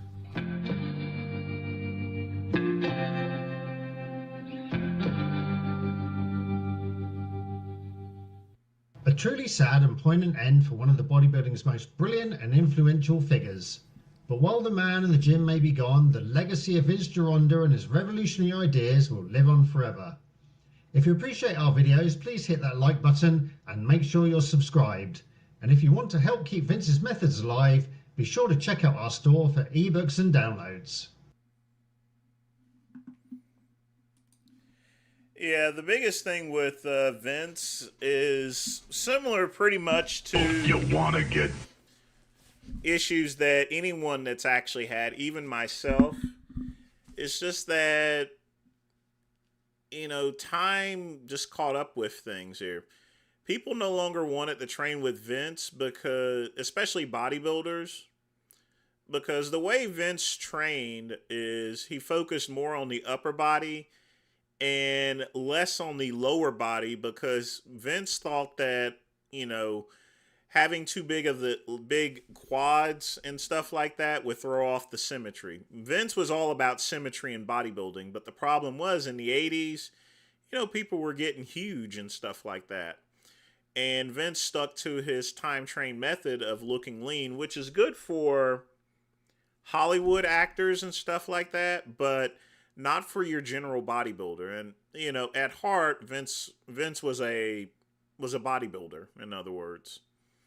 But the thing with his son, you know, and one thing you got to respect about Vince, he spent all his money taking care of his son. He spent all of his savings trying to take care of his wife for chemotherapy. That's what a man actually does. He wasn't so worried. I can understand him being grumpy about the money, but, you know, at least he looked out for his family. He looked out for his wife. That you can say. Like I said, he died with practically a negative balance in his bank account there and stuff. But that's because of not just the failure of the gym, but just Vince was just trying to take care of everyone, you know, take care of his son, take care of his wife. So I wouldn't consider it a downfall. It's just that at the end of the day, Vince was more focused on the things that really mattered rather than, you know, minutia details. Money can't replace health, folks. It just can't. So, yeah.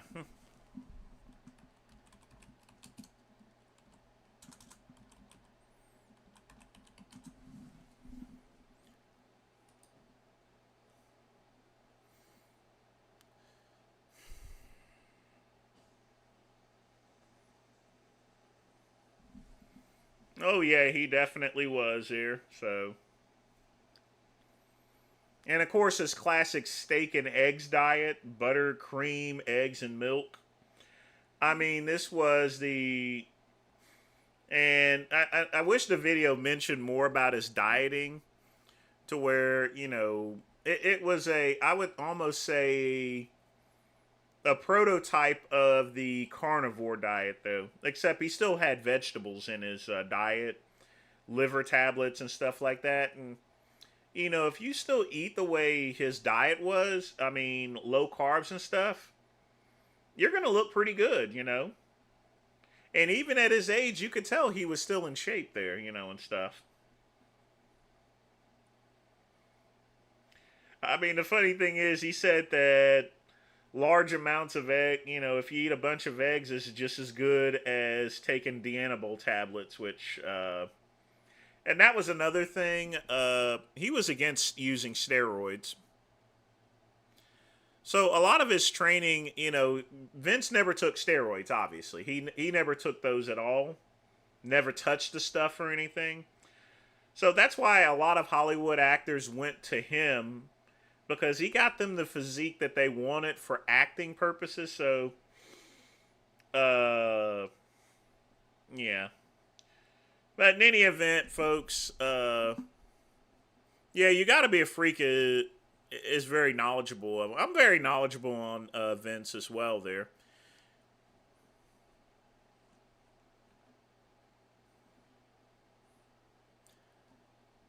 But I wouldn't, I mean, he can be considered a guru, but just his idea was the symmetry, the beauty of a physique, rather than just trying to pack on a whole bunch of muscle all at once. He wanted it to be balanced and well in place there, you know, and stuff. And I mean, the thing about it is, it worked back in the 40s and 50s. That was the time that he was competing.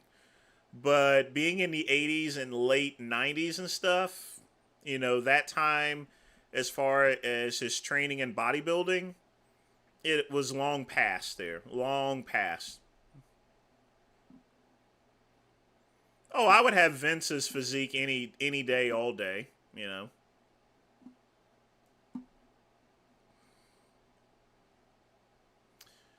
But next video, folks. Next video. Oh, boy. Yeah, they don't make people like Vince anymore. They sure don't.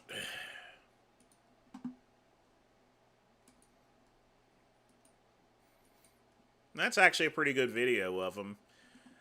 I mean, I wish it touched... I mean, on any video, I wish they touched more base on his diets and a couple of his techniques and stuff, but No, it's a good summarized 12 minutes and stuff like that of, just a short stack of his, of his life there, in other words. I just hate it when they say downfall of Vince Gironda or so forth. It wasn't a downfall. He's taking care of his family. You have your wife dying of chemotherapy. What do you think is going to be more important, your gym or your wife? Vince chose his wife. Which is more important, his son or his gym? At the end of the day, he took care of the things that actually mattered, As much of a grumpy bastard he was there, and I never met the guy before, unfortunately. I wish I had the pleasure of meeting him, but again, he was before my time there, so.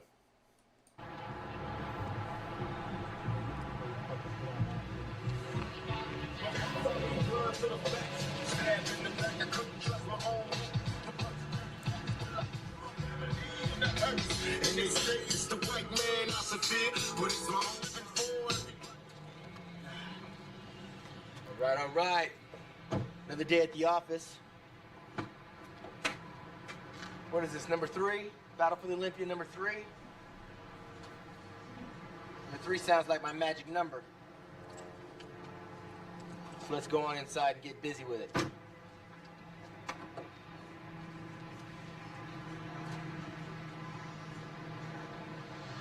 All right, today we're going to do a little bit of shoulders.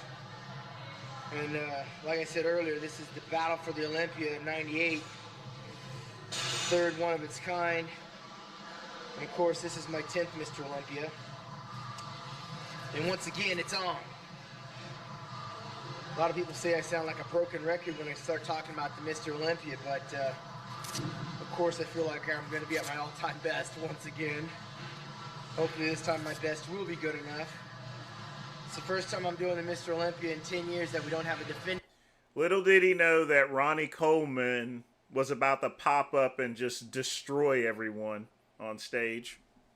Champion coming back to compete, which... Well, no, Quick Pump. Sean Ray was an Oakland, California guy, so he's gonna be bumping West. He's gonna be bumping West Coast music. A lot of people think.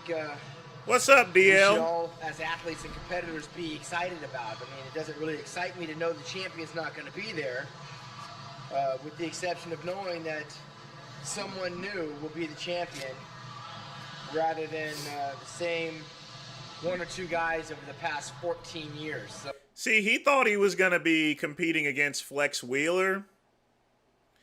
And I think he felt that he was going to win because Dorian was no longer competing. That's why he thought he was going to win. And then Ronnie Coleman just showed the fuck up and just blew everyone out, literally. So, if nothing else, no matter what happens, there'll be a new Mr. Olympia this year in 1998. I expect to be that guy. As we get ready for this one, it's going to be a fight. I expect the main players to be there. I expect Flex Wheeler to be at his all-time best. He's with second. Like I said, folks, Sean Ray was training to beat Flex Wheeler. Nobody saw Ronnie Coleman come out of the corner. No one even gave Ronnie Coleman any thought whatsoever. He was on nobody's list. It's going to be a fight. I expect the main players to be there. I expect Flex Wheeler to be at his all-time best. He was second in 1993. Nasser was second in 97, so he'll be there. And of course, Kevin Levroni's got 2 second-place finishes, 92 and 95, and so do I, 1994 and 96. So this contest is open this year. It's actually more exciting for the sport. It's like, something big is about to happen. And you notice he didn't even mention Ronnie Coleman at all. Like I said, nobody expected him. I'm going to be a part of it, so I'm excited and motivated and energized all at the same time.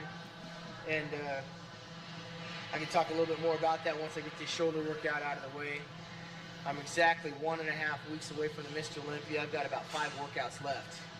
And from there on, it's all posing and a little bit more dieting and getting on a plane and flying over to the Big Apple. So I'm just as excited about this one as all the rest of my enemies. That's my competitors. All right, let's put some weight on the bar. Preparing for this year's Mr. Olympia is a little bit different from from a strategical standpoint for me, I've always said the Olympias represented the Super Bowl, Wimbledon, the finals of the NBA series. This is the biggest one of all, and I've always said I compete for the crown, for the glory, and the money comes later. I mean, it's nice to be compensated for some hard work, but this whole year, here's where my mindset's been. And I'm not just a bodybuilder, I'm an athlete, so I follow all athletic sports. I watched Pete Sampras win his 5th Wimbledon. I watched Lindsay Davenport. Now, guys, you notice one thing: free weights. Sean Ray ain't really messing too much with cables. Just straight up free weights. 78th home run, breaking the all-time Brutal record by iron training, right there, folks. I watched the Florida Marlins. This is what bodybuilders should be doing instead of that pussy workout. Jeff Gordon in the NASCAR racing series. Just an indomitable force, somebody that everyone would love to beat. I watched Flex Wheeler win the Arnold Classic. And the one thing I noticed about all of those different athletes in those different sports, that stuff motivates me. When I watch those other athletes achieving that kind of glory, not putting a dollar sign on it, but looking at the achievement, the preparation, the mental toughness, and they're all so different, and yet they all have the one common thread going through them. And that's the one that runs through me as well, is dedication, commitment to excellence, and trying to be the best, the number one at what they do. All those people are number one in the world at what they do. And this year we don't have a number one bodybuilder in the world. And after 10 years of training, competing in the Mr. Olympia, starting off winning the Teenage California in 1984, the year I graduated high school, to the Teenage Mr. America in 1985, to the Junior World Championships in 85 in Australia, to winning the Mr. California in 87 and the National Championships overall in 1987. The first pro victory at the Pro Ironman in 1990, the Arnold Classic in 90 and 91. I remember all of those things, but they don't define who I am. What defines who I am is success of other athletes in other fields. And so the Muhammad Just straight up Ali, basics the right there. And the Michael Jordans and the Pete Samprases and the Lindsay Davenports and the Monica Sellases and the Martina Hingises and the Mark McGuires, Tiger Woods. I can go on and on and on about the best of the best. And when I'm finished, I want my legacy to be that I was the best at what I did. So this contest represents that to me more than anything. I still remember Larry Scott, Franco Colombo, Sergio Oliva, Arnold Schwarzenegger, Frank Zane, Samir Banu, Lee Haney, Chris Dickerson, Dorian Yates. Those are all Mr. Olympias. I rattled them off the top of my head because I study the sport of bodybuilding. I learn from it. I'm a historian of it. I study all kinds of sports. And at 33 years old, I can't do it forever. And for me, the fun of it's the journey. And this is the part that most of the bodybuilders can't handle, the journey, the dieting, the training, the 2 and 3 hours a day, the different workout partners in different gyms and traveling and the expectations and the stress of bodybuilding, the relationships that come and go. I welcome that. It's the journey. And when I look back after it all and I have that Sandow trophy, those are the things I'll remember. And hopefully come October the 10th, I'll be able to walk out to that stage of champion, win, lose, or draw. This was one year that I can look back and say, you know what, I did my best. And if my best wasn't good enough, the judges will let us know. But once again, like Nasser said, it's a matter of opinion, 9 people's opinion in the end. But my physique and my progress reflects nothing but dedication and commitment. And if I do nothing else in this sport of bodybuilding and never won the Mr. Olympia, I hope that a couple of adjectives describe me, and that is a motivator, somebody that's inspiring, somebody that's focused and had dedication. And if there's one person that can walk away from my career and accomplish half of what I've done, then I think I've been a good role model and set a good example. And I think when you look at the Mr. Olympia contest, you can see that bodybuilding is me, and I take the good, the bad, and the ugly, the judges, the failed drug test, the lack of prize money, the lack of recognition in terms of outside the sport. Comes with the territory. I chose bodybuilding, it didn't choose me. And at 5'7", 215 pounds, I've been competing against giants all my career. But I brought shape, I brought definition, I brought presentation, and I brought class, and I brought a good example to the sport of bodybuilding. And hopefully from here we'll go on to the next level and try to get some crossover representation from Coca-Cola, Nike, Reebok, some TV exposure, something that bodybuilding has long needed, and something that I've always been trying to attain for a personal benefit, but also for the benefit of all of bodybuilding and you, the viewer. So we'll see you in New York. Now we come to the portion in our workout where it took us about maybe 25 minutes to do shoulders. 4 exercises, 4 sets apiece, 12 to 15 reps. And if you're paying close attention, you'll notice there was no talking. It was strictly business here. And it was much more of a pumping, feeling, get the blood in the system type of a workout. The bodybuilding portion's already taken its place, and that was for the past 5-6 months. So now we are at the point where with a week and a half to go from the show, I weighed 220 pounds yesterday morning, which is almost 8 full pounds heavier than where I was at this time last year. Quite the contrary to what Nasser El Somebody said in a recent issue of Flex magazine, that I go in the gym to train to look the same way every year. What he probably didn't recognize is I've been in the top 4 since 1992, and I've been in the top 5 in the world for the past 9 straight consecutive years. I think this might be his 4th Mr. Olympia, so before he starts analyzing what I'm doing in the gym, he better make sure he did his homework. Come October 10th, I'll remind him what it is I do in the gym. So let's take a look real quick. 3, 4, 5, 6, 7. I'll take a look at that, folks. Just look at that. Why can't bodybuilders look like this nowadays? Quads, there. He's got I mean, he's about 2 weeks out, so he's pretty full. He has to, you know, do the water cut and everything like that. But just, you know, if Sean Ray, he could step on stage at the Mr. Olympia and just literally destroy people with this physique right there. Literally. I wish bodybuilders looked like this here, with the symmetry, the cuts, and everything. Quarter to the right. But look at the quads there.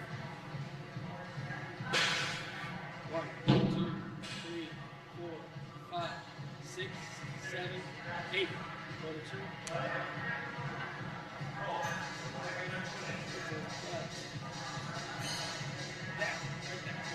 2, 3, 4, 5, 6, 7, 8.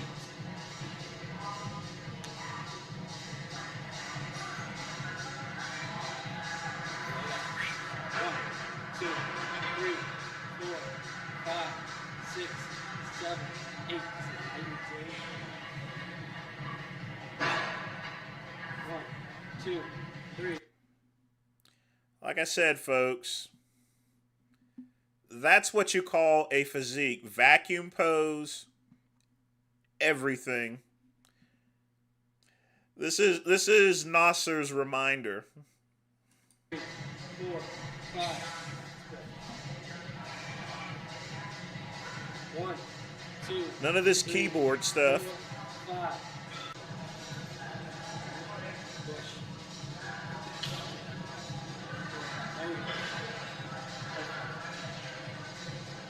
1, 2, 3, 4. They study it, Ryan, but they just don't they just don't absorb it.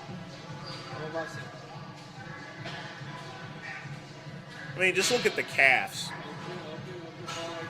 1, 2, 3, 4, 5. 1, 2, 3. I mean, just look at that right there. Everything is in place. Everything. Quads, calves. Look at the triceps, the biceps, the abs, the serratus, the chest. You know, it's just all there. And he didn't win the Mr. Olympia. That's just how competitive it was back in the 90s. 4, 5, 1, let's go. 1, 2, 3, 4. Squeeze, blow. 1, 2, 3, 4. Yeah, no beer gut or anything like that. Just a sick physique. 2, 3, 4, 5. Squeeze. 1, 2, 3, 4, 5. 1, 2, 3, 4. Squeeze. 5.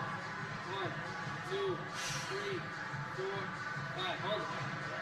Good.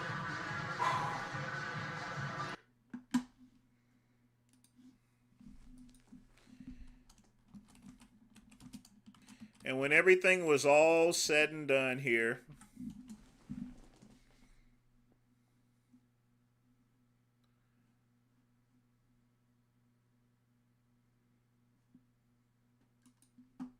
you end up with this here. You end up with a physique like this here.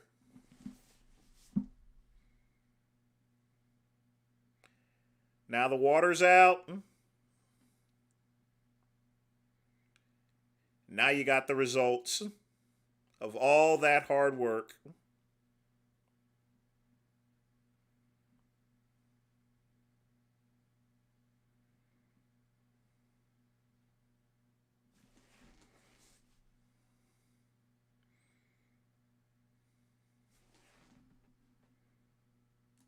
Now, folks, let me show you this here.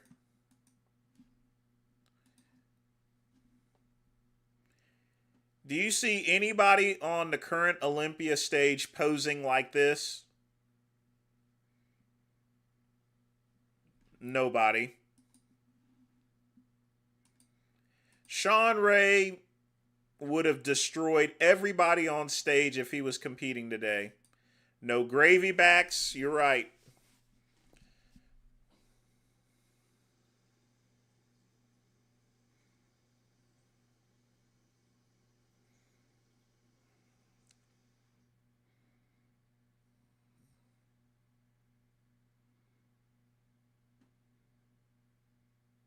Just a straight up Greek god of a physique.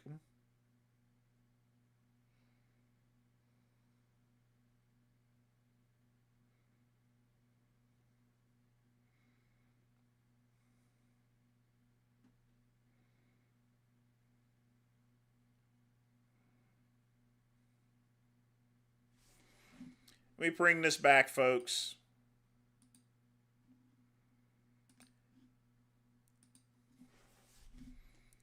I mean, just look at the serratus part there. When's the last time you've seen an Olympia competitor look like this here? Never. Never. We need to get back to this type of bodybuilding.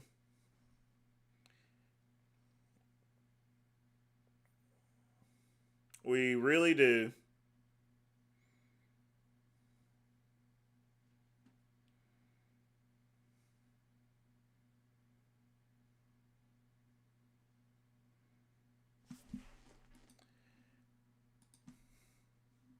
I mean, just look at the back. Just every single fiber is right there.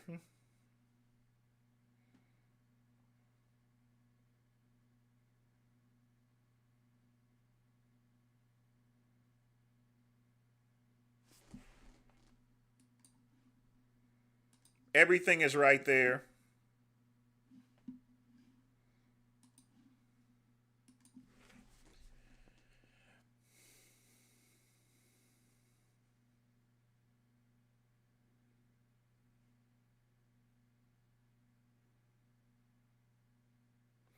I mean, and people criticize Sean Ray a lot for what he says, but, you know, the thing about it is, folks, he's got receipt. The one thing that Sean Ray has is he has the receipts, he has the resume.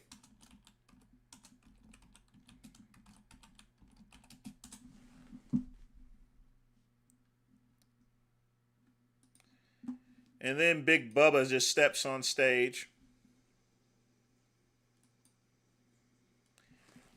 Comes in looking like a massive freak of nature.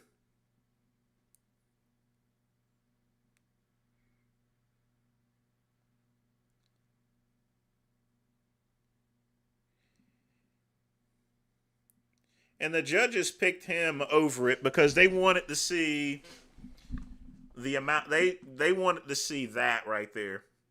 5'11", 250 pounds of solid muscle. But even then, with that particular physique itself, I mean, this is pretty much what won him the contest. Right there, that back shot.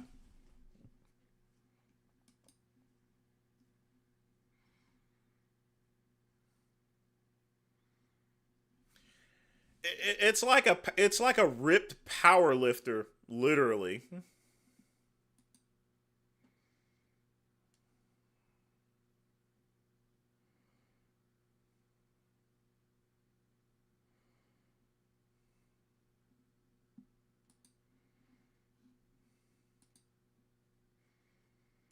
Yeah, me and Ronnie Coleman are the same height.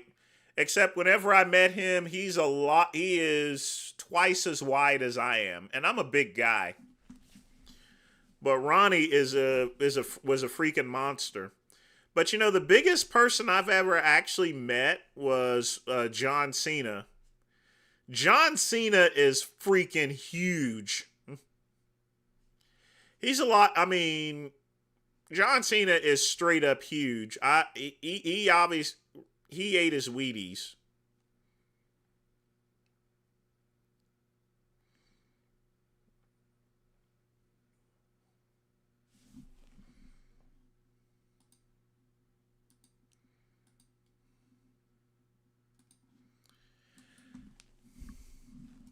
I honestly don't think that. I think Flex Wheeler should have won that show because Flex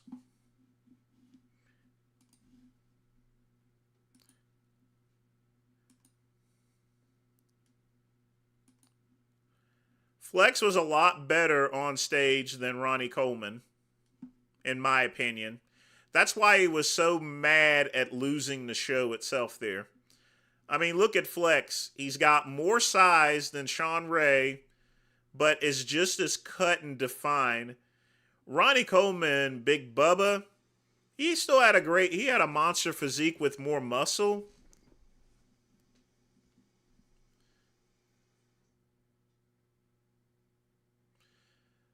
But, you know, the era of the mass muscle was still there. They wanted to have someone like Dorian Yates.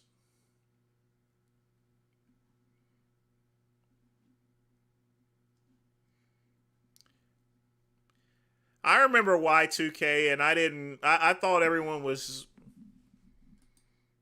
I thought it was just all hoopla, in other words. I already knew the computers weren't going to mess up or anything.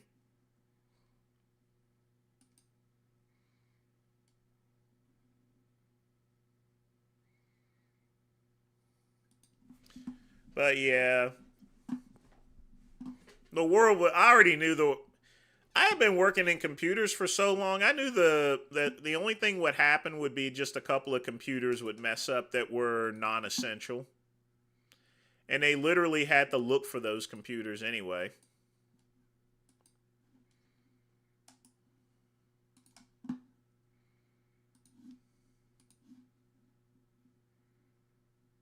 Quickly going to show you how I'm saving a lot of money on electricity heating this place every winter now.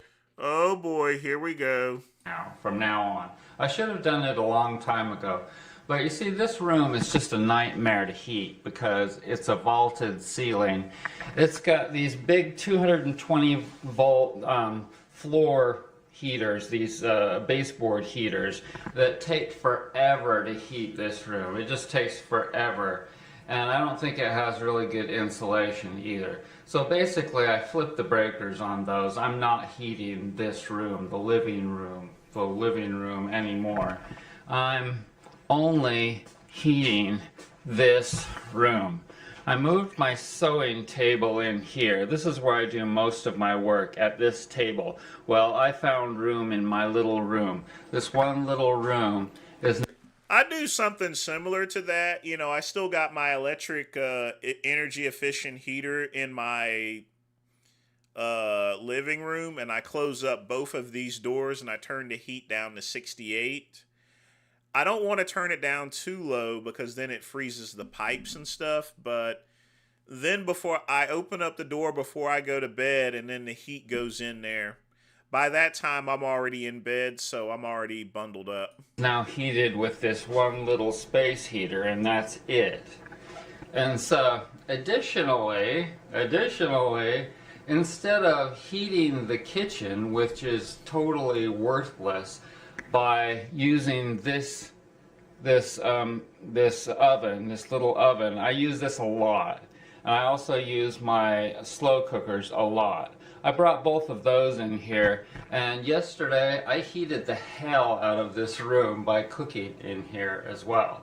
So all I have to do is prep the food, bring it in here, stick it in that one of those two things, and I am heating this room with heat that was just going into the ceiling in the kitchen, not being used, completely worthless, waste of money. So there you go. All you have to do is start thinking. I finally did. I finally made the effort. Basically, I think I just didn't want to waste all of that space in there for 4 months. Well, if I ever run into him, he's gonna get it. Well, it's more worth it. After pulling that little stunt there trying to file a copyright claim, if I catch him, I'm gonna leave him where I find him. To save all of that electricity and be in here, fact, where it's easy to heat it. That was ridiculous anyway to heat. It would take me, by noon, it was warm outside, generally enough to heat that room anyway. And so I was just wasting a lot of electricity. It was ridiculous. So anyways, additionally, another thing I did was I turned off the breaker for this wall, the outlets for this wall, and made this corner EMF safe. So I ran an extension cord in from the other room into here. So this corner has a lot of EMF, electromagnetic frequencies, or like magnetic fields. That side has a lot of magnetic fields. At night I turn this off by flicking a switch that I've created in there. And so at night I sleep in a place that's EMF safe. That another one of these Stefano corner type of people. the room. And I've tested all of this with a tri-field meter. I own a tri-field meter and a multimeter. Does all of that and doesn't have any good dental health. Nope. Nope. Fuck him. Next video. I used to say that Lenny phrases his He is not getting any of the pole. The only pole he's getting is a metal pole to the People don't get this. People don't get this.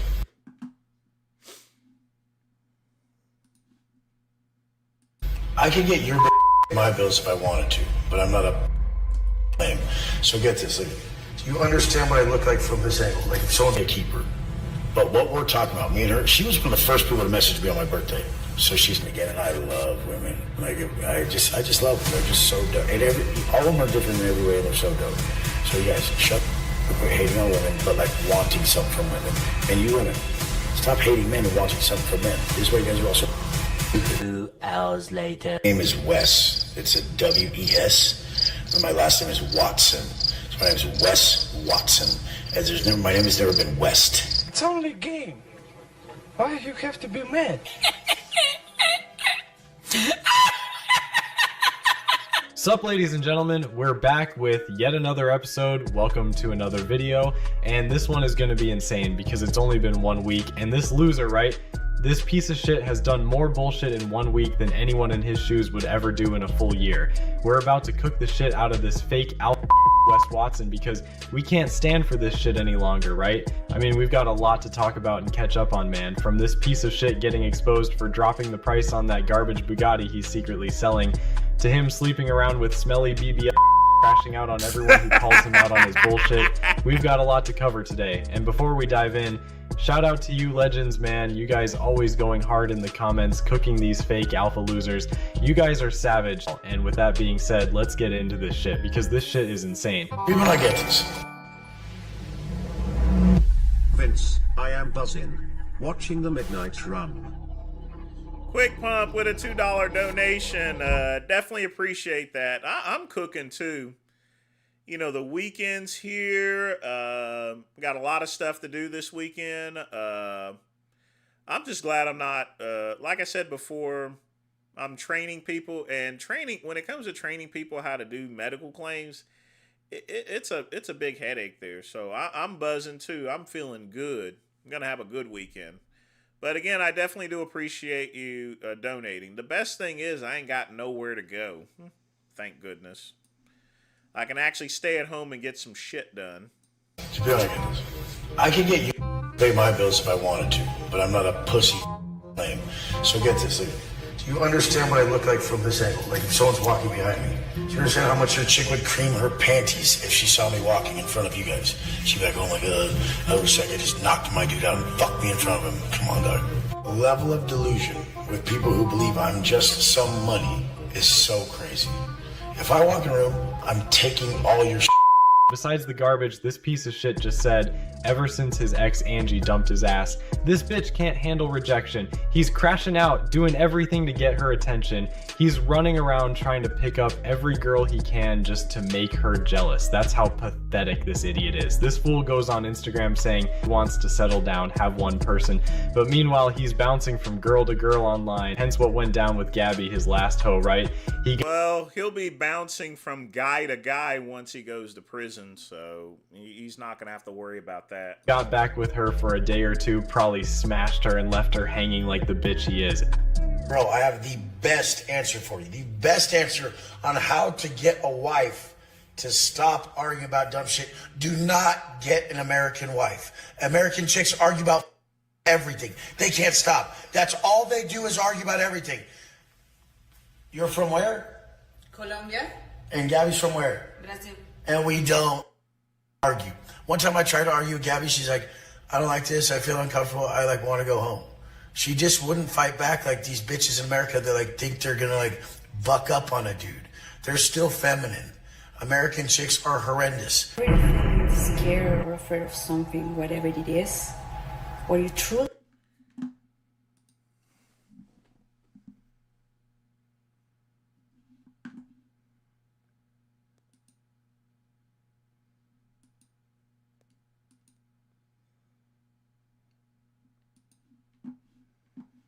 This is what Wes Watson traded in. I mean, I'm sorry, folks, but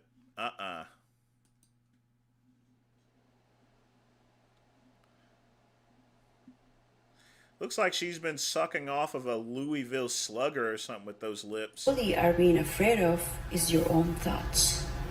Your thoughts, I mean, the perception of reality that you are having in the moment is telling you that you should be scared of something.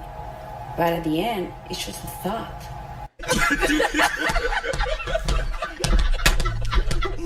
What the fuck up with her face, man? Do you guys see this bullshit? What an ugly... episode, I was feeling that I was about to die. Literally, I was feeling that I was about to have a heart attack. What? Now, ladies and gentlemen, I know you guys will cook the shit out of this bit comments. And honestly, do we have any doctors, surgeons in the Critic Brotherhood who can actually fix her botched ass face and those booty ass lips? Only a dude like Wes Watson would be out here cuffing some ugly looking asshole. I think we can all agree she looks like shit. Matter of fact, they all look like shit. Every single one of them, walking around with those smelly ass BBLs. God damn, bro, I can't even imagine how musty those women smell. It's actually disgusting. And look at this clown, right? These women see how desperate he is and all they're doing is gold digging the shit out of him. Q&A. Okay, you guys, she's definitely a keeper. But what we're talking about, me and her, she was one of the first people to message me on my birthday. So she's not a dumb bitch. She is actually a real thoughtful, caring person. But the whole thing is a lot of girls aren't, and what they're doing nowadays is they're trying to have some lame be their sugar daddy while they look single online. Bitches, just stop doing that. Favorite car I've ever owned is always going to be a Rolls Royce. Rolls Royce, this is a beautiful woman riding me, and so this proves my... A Rolls Royce is a piece of garbage there. You know, a little valve, a little $3 rubber gasket in a Rolls Royce costs at least $5,000 to take out at minimum if you go to a regular. Rolls Royce is too complicated there. My understanding that more chicks never equal less chicks. No matter what your girl tells you, she's just telling you that so that she feels comfortable with you having no chicks. And when you have no chicks, she won't respect you at all. So the fact is just more chicks never equal less chicks get more women in your life. And that doesn't mean being a prick to them. That doesn't mean fucking all of them. That means like loving women. Like men need to love women again, and I love. What? Bro, what are you talking about, man? But anyway, let's move on, because apparently this idiot is still stalking Angie, calling her from burner numbers like some obsessed weirdo. Bro acts like he can't breathe without her or some shit. It's creepy as hell. And don't even get me started on him flexing private jets with girls he literally pays for, spending money he scammed off desperate dudes in nightclubs or whatever weird shit. Now this idiot, right? This man is straight up the biggest clown on the internet right now. Like, imagine flexing every day like you're some unstoppable alpha millionaire, right? Then turning around and practically begging people to buy your garbage shitty ass Bugatti. He really went from listing it at 3 to 4 million thinking he was hot shit to now basically throwing it on clearance for $1 million because no one wants that shit. That price drop ain't normal, man. And the funniest part, it's because he got exposed so brutally that nobody takes him serious anymore.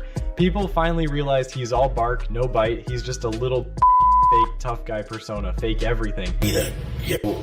When I hang out with a lot of girls, I'm seeing who like meshes with me best. Sometimes I'm like, oh, that girl's way pretty, but we don't have the chemistry. Sometimes I don't even like a bitch that much, and we just have crazy chemistry. I mean, so I'm trying to figure out who I could work with. I want to be with one person. I want a family. I want a life like that. But like the worst thing in the world is what a lot of you guys know as your reality, and it's you have a family, you have a chick, you guys hate each other, and you're stuck in a relationship, and you just are fucked. And I just don't want that. I don't want that. Now, Wes Watson is a pathetic, lying, insecure little bitch.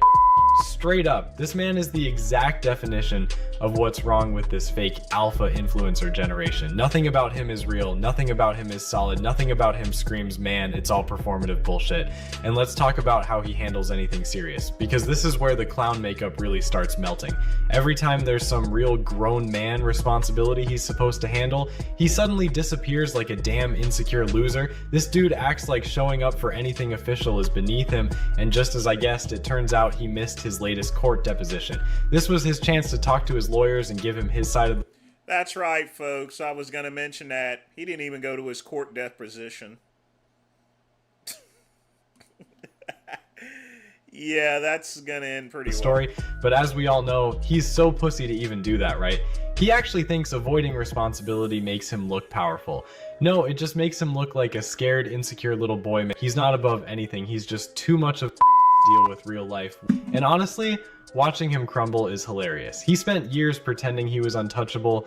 Now he can't even keep his life together long enough to maintain the fake image. It's sad, but also entertaining as hell. Anyway, man, that's the video. Hit that. I don't think anyone's paying him anymore at this point in time. He's still probably getting a significant amount of social media revenue.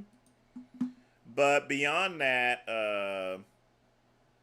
I can't see anyone paying him for his services. I feel like I'm looking leaner. I'm looking bigger. Like I can say since I've scaled my volume back and I quit saying, oh, I need to do 20 sets for arms. It's like, let's do 2 or 3 sets for arms a week. And just let the big movements handle it. And just take those sets really hard, progress on them. Quit chasing a pump. Just do all out everything I have sets with just 1 set to finish my arms. I feel like my arms are getting bigger in the mirror. It's not just sitting here. Like I've noticed it the last couple of days. In the mirror, I was like looking when I woke up. I'm like, are my triceps bigger? What is going on? Even though I've trimmed the carbs back, I feel like the training is working. And I've known for a while, I don't respond to all that volume, and training my worst body part that way hasn't done very well. I feel like I'm looking leaner. I'm looking bigger. Like I can say. Yeah, sure. Sure.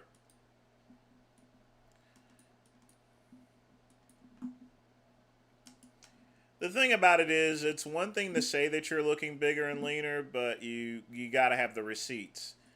My sample has Vapas over 90. Blaha So I took has their no sample receipts. one and it can't, I got a 90. In fact, fuck all this here. Fuck this.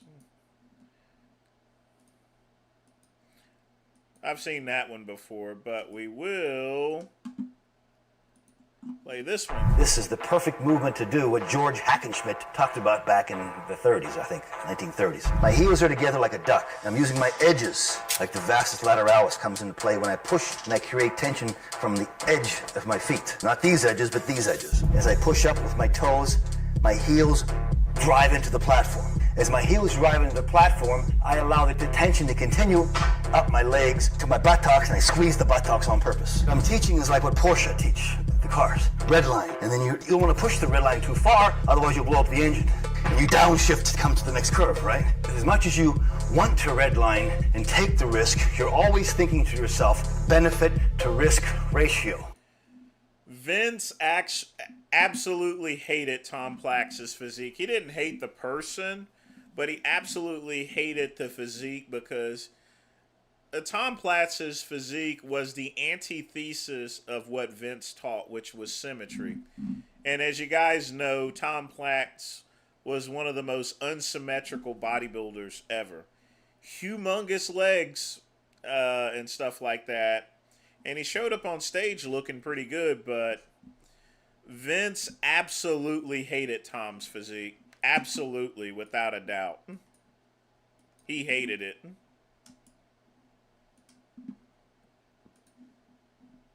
I'm gonna.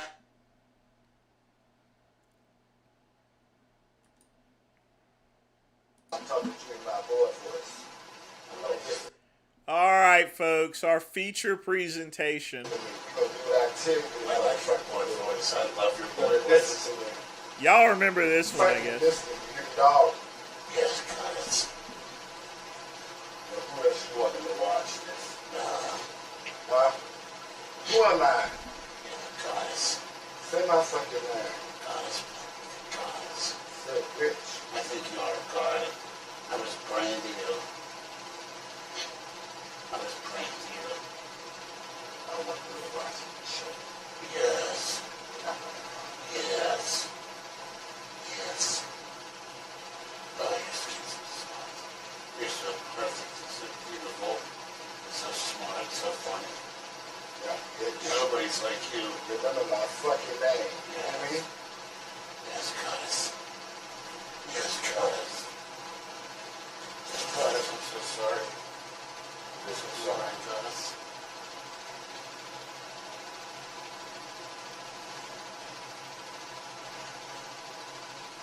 Come back to me, Goddess. Look at my dirty toes. Look at yes, Goddess. Yeah.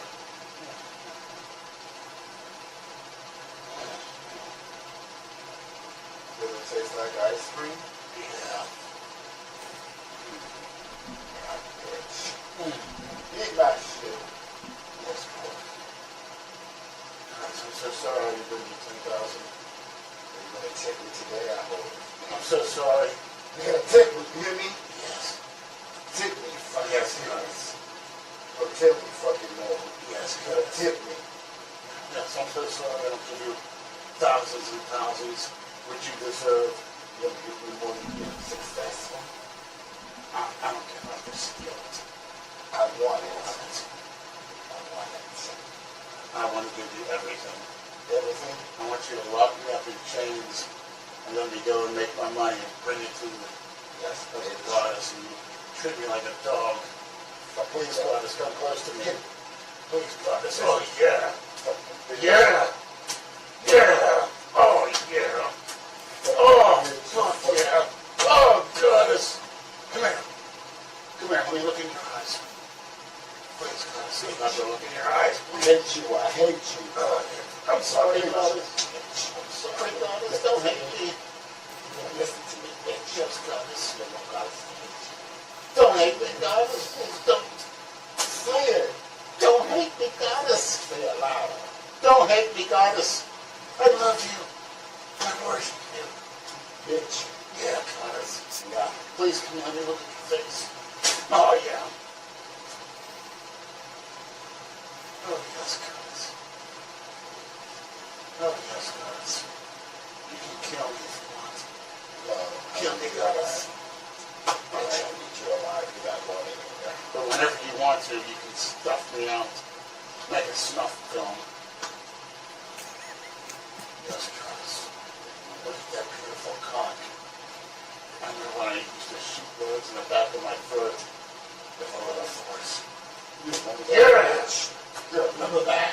Oh, I never forget. Remember that, bitch? Yeah. Please, Goddess. Let me look into your eyes close. Please, Goddess. Look into my fucking eyes. Come close to me, Goddess. What do you fucking see? I see the Goddess. Oh, you're so beautiful. Say it. I can't hear you. You're so beautiful. Fucking loud. I love you. I love you. Worship. Oh, that's you. My body. Oh, you're so perfect. You're so perfect. Come close to me, Goddess, please. You hear that? Come close to me. Please. I want to look in your eyes closely. Just listen. I love you. Oh, God. Oh, you're so God. Yes. Goddess. Yes. That's fucking so yes. Yeah, fucking tell you, dude. Yes, God. That fuck you were about. Oh, God. Let's get him, bitch. I'm sorry, God. You gonna listen to me? You gotta fucking obey me when I tell you to do shit. Yes, Goddess. You know what I mean? Yes, I'm so sorry. I didn't give you $1,000. You didn't give me $1,000 fucking dollars. When are you gonna bring it to me? I'm sorry. Next time. I want $1,000. I deserve it. Possible. I deserve it. I get it any way possible. Get it any way possible. You deserve millions. I deserve it. Yes. Yes, Goddess. I was born to make you happy. Yes, Goddess. Oh, yes, Goddess. I'm under your control. Oh, Goddess. Goddess. Oh, Goddess. Oh, Goddess. I love it, Goddess. Please look into your perfect eyes. Let Goddess. Let me look into your eyes. Let the Goddess think. I love you, Goddess. Oh, really? Say you love me. I love you, Goddess. Say it. I love you, Goddess. Your skin's so soft. Oh. Oh, Goddess. Yes. Oh, yeah. Look at that fucking ass on you.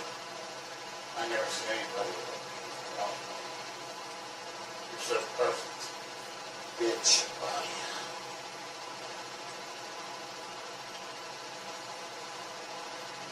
Oh.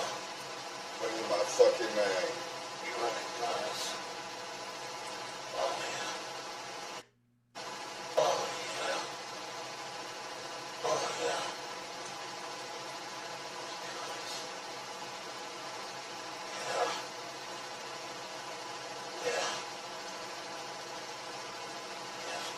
I think this is the part to where he's taking it up the ass. Curtis, you're gonna take me to Wendy's and order me around. I'm gonna take you up the bed. You're like a fucking dog. You'll take me to Wendy's and talk down to me in front of others. Yes.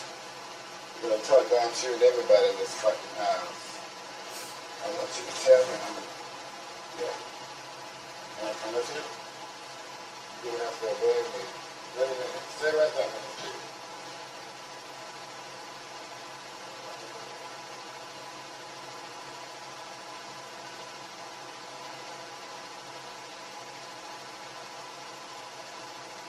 Goddess, come back.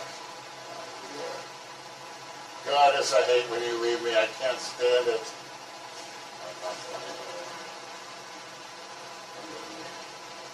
Show Goddess a gratitude and give Goddess $40 now. Now. Yes, Goddess. You love me? Show me. Show me if you love me, huh?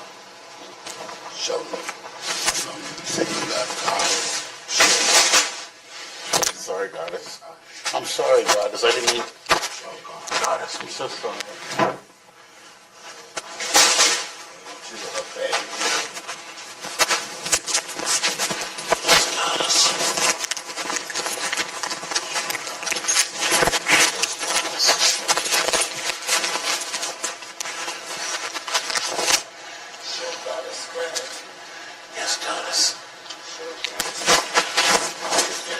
Not enough.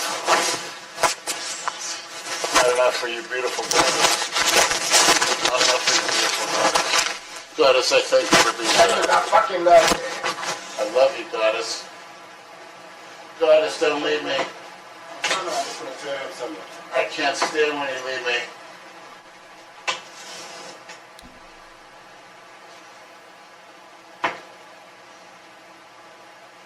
Oh, yeah. Oh, you're so pretty. Oh, you're so beautiful. Oh, you're so perfect.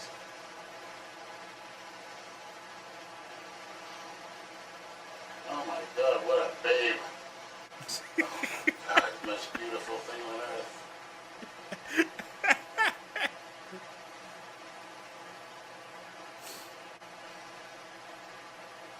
Goddess, come close to me. Your goddess is hungry. I'm hungry. What do you want to eat, goddess? We're going to McDonald's. Give me $5 to get something to eat now. Your goddess. You're not going anywhere. Give goddess money to go get something to eat now. Oh, I'm so sorry, goddess. Goddess, that's okay. Goddess is strong. Keep doing it. Get something to eat, goddess. We'll get something to eat later. I want you to be. We're here to serve you, goddess. We're here to serve you. Everyone serves the goddess. I'll make everyone serve the goddess. You need a throne, goddess.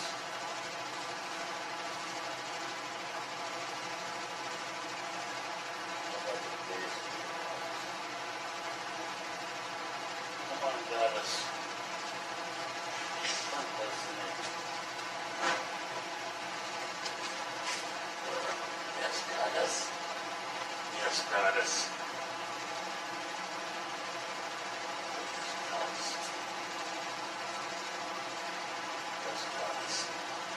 Yes, goddess. Nice bitch.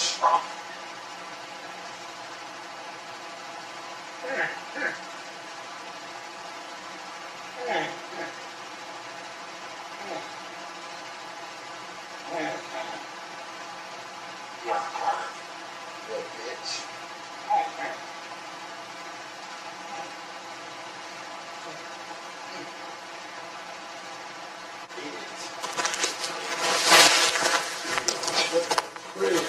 Put your fucking face in it. Put your fucking face in it. Put your face in it, bitch. Put your face in it, bitch. Put your fucking face in it, bitch.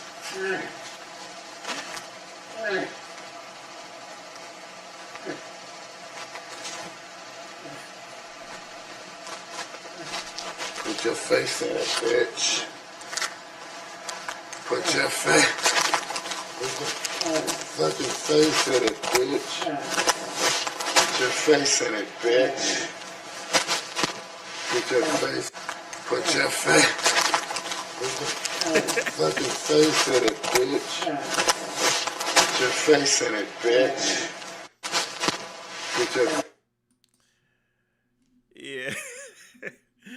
You know what? I mean, when I heard it, it was just disgusting, but you know, that's the one thing that makes you a legend there, you know. Remember what I told you, Ryan, about the things you can do in order to have 100,000 subscribers? That's pretty much one of them. Apparently, McCuck started back his videos here. Oh. So I'm trying to fucking finish eating my fucking salad here, okay? So I can go back to the fucking YouTubes, okay? And make my fucking 10th video today on that piece of shit fucking Wes Watson. But I can't finish my fucking salad because I got this fucking asshole staring at me while I'm fucking eating. Like I'm a fucking, oh, tough guy, huh, tough guy? You gonna walk away, tough guy? Oh. So I'm trying to fucking finish eating my fucking salad here, okay? So I can go back to the fucking YouTubes, okay? And make my fucking 10th video today on that piece of shit fucking Wes Watson. But I can't finish my fucking salad because I got this fucking asshole staring at me while I'm fucking eating. Like I'm a fucking, oh, tough guy, huh, tough guy? You gonna walk away, tough guy?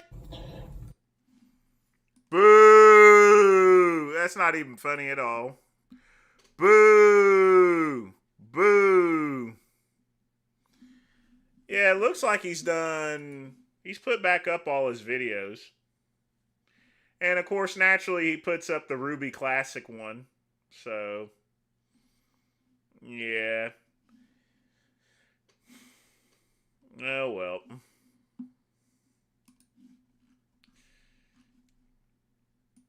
Better not get on my back, that's for sure. Because he pulls the same stunt again. I'm going to put up pictures of his entire freaking family there. His wife and stuff like that. I'm going to be as brutal as possible if he so much as tries to pull that same stunt that he did before. Oh, God, too. So he can listen all he wants, but if he tries to pull that copyright stuff, I'm putting pictures of his entire family up on my channel. I will do that because at this point in time, I'm sick of him and sick of Cuban. So, literally, I'm sick of both of them.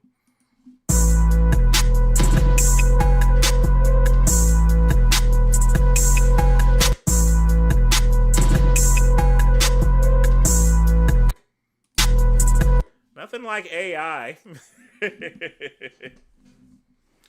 Yeah, I'm going to do him Keith Jones style, you know. You see, the thing about it is, Ryan, I can't really...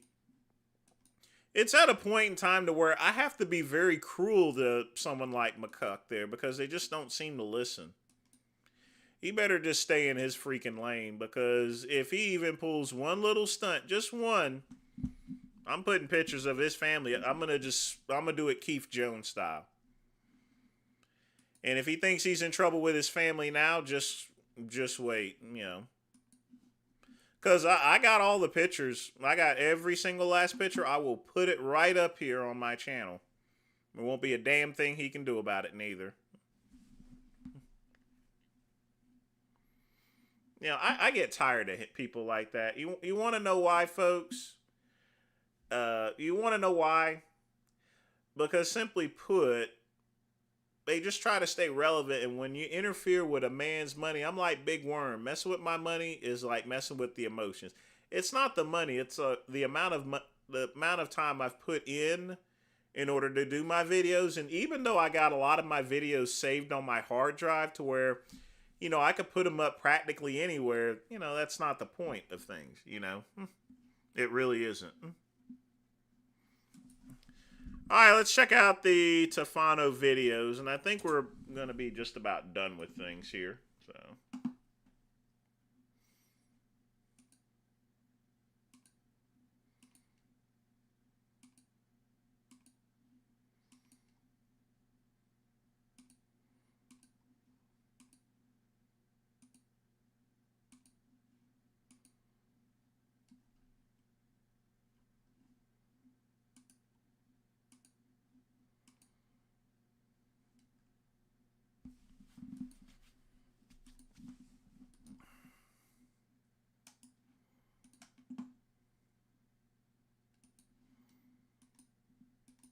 I thought I removed all these.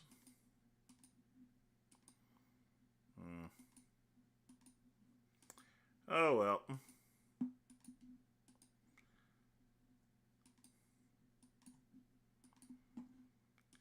All right, let's see what else we got left. Okay.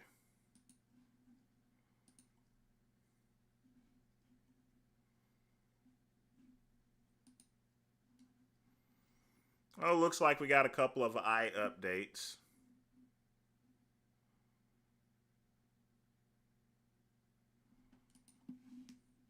California just passed a new law that bars are now required to have these. These drink covers are a cover-up, you like that? For the truth that these establishments have some type of organized effort to drug girls. Whether it's the owner's friends or the bartender's friends, group of guys, who knows what's going on in these places, but they don't want you to know. So they have these naive young girls. They think you're gullible and stupid enough to believe that it's, oh, some random creep slipped something in your drink while you glanced away, which is the opposite of the truth. And the fact that these drink covers are being used and even enacted into law goes to show as to how far they want to cover up what's really going on at these bars, restaurants, clubs, and establishments. It's fucking crazy. What are you talking about? California passed a lot of laws there. I don't find that as a big deal. I don't think the bar is going to charge anything extra for some covers here. And I think it's a good thing because, you know, regardless as to how the drink got drugged, and I would doubt the establishment would do that. I mean, that would be a big loss in business. So you've been complaining the whole year about how expensive Based is. Based Body Works is expensive because it's backed by corporate billionaires that control the media. And when they can force every single person in America to see their product, they're sure as hell going to have plenty of customers to buy it. Doesn't matter if it's 3 or 4 times the price of companies like mine, Frankie's Naturals, who sell better products with higher quality ingredients at literally 1/3 of the price, let alone the other thousands and thousands of dollars of small cosmetic stores that could benefit. Instead, you have these industry shill corporate jerk-offs that are making tens of millions of dollars off of overpriced products that are inferior, if not just overpriced, compared to the rest of the market. So we really have to stop supporting these. people can charge what they charge there. No different than how much money you charge for your freaking products there.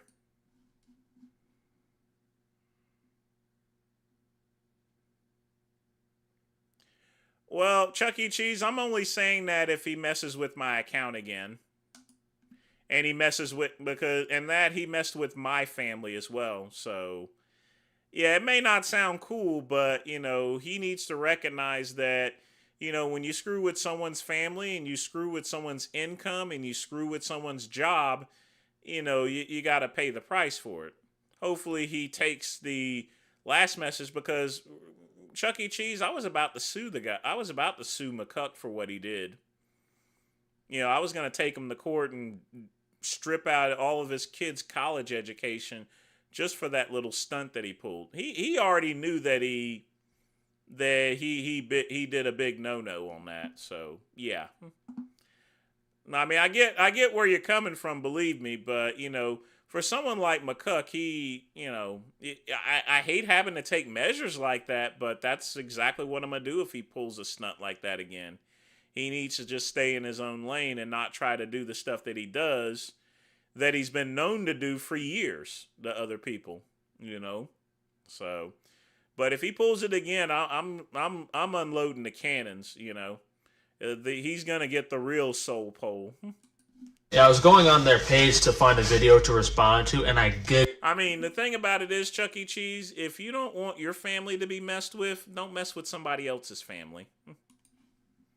Giggled when Base Body Works had me blocked, because I'm exposing these elite corporate billionaire jerk-offs who selfishly control the entire market because they own social media, and the Federal Trade Commission has done nothing about it. I filed different lawsuits against different companies for this stuff. They just control it. They promote their videos. They make sure everyone in the USA knows who Base Body Works is.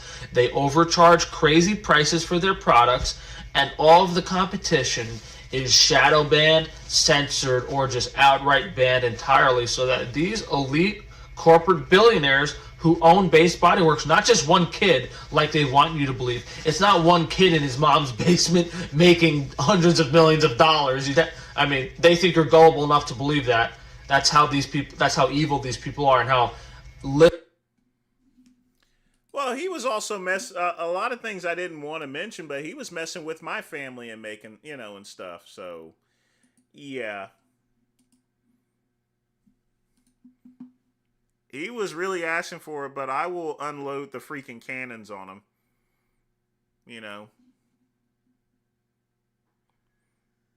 I'll tell you right now, I will unload the freaking cannons on him. No joke. I will tell you this right now, folks.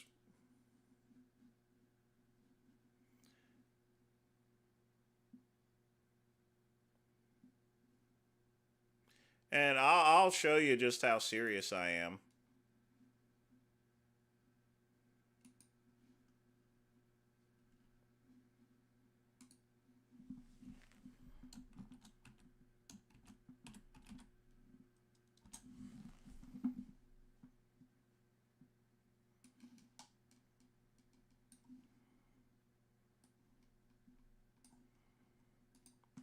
Like I said, folks, you see this file right here?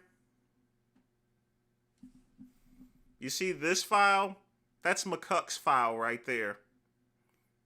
That's McCuck. So if he tries anything, I'm going to open up that file, and that's going to be the end of him. He won't be pulling none of this stunts again. That's the file there. So if he doesn't want to know what's in that folder there, he needs to quit screwing around. Better stay out of my path, that's for sure.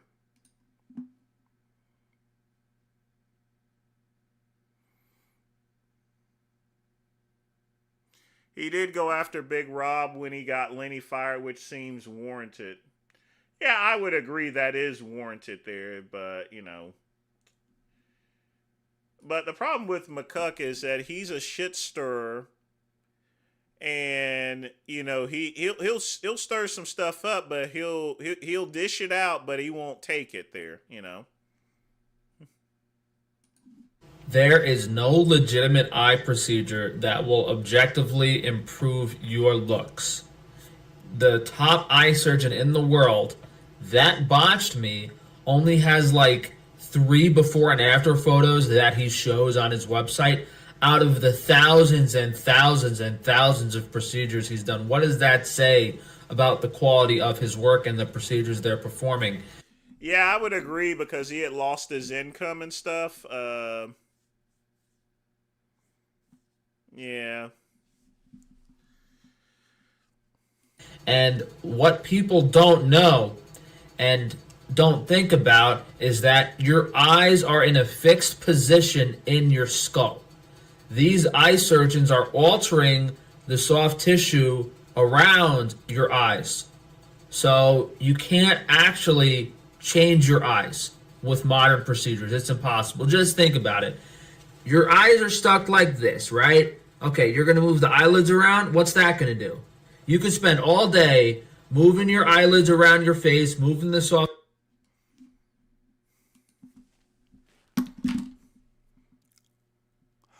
Oh, look, my eyes are messed up. My eyes.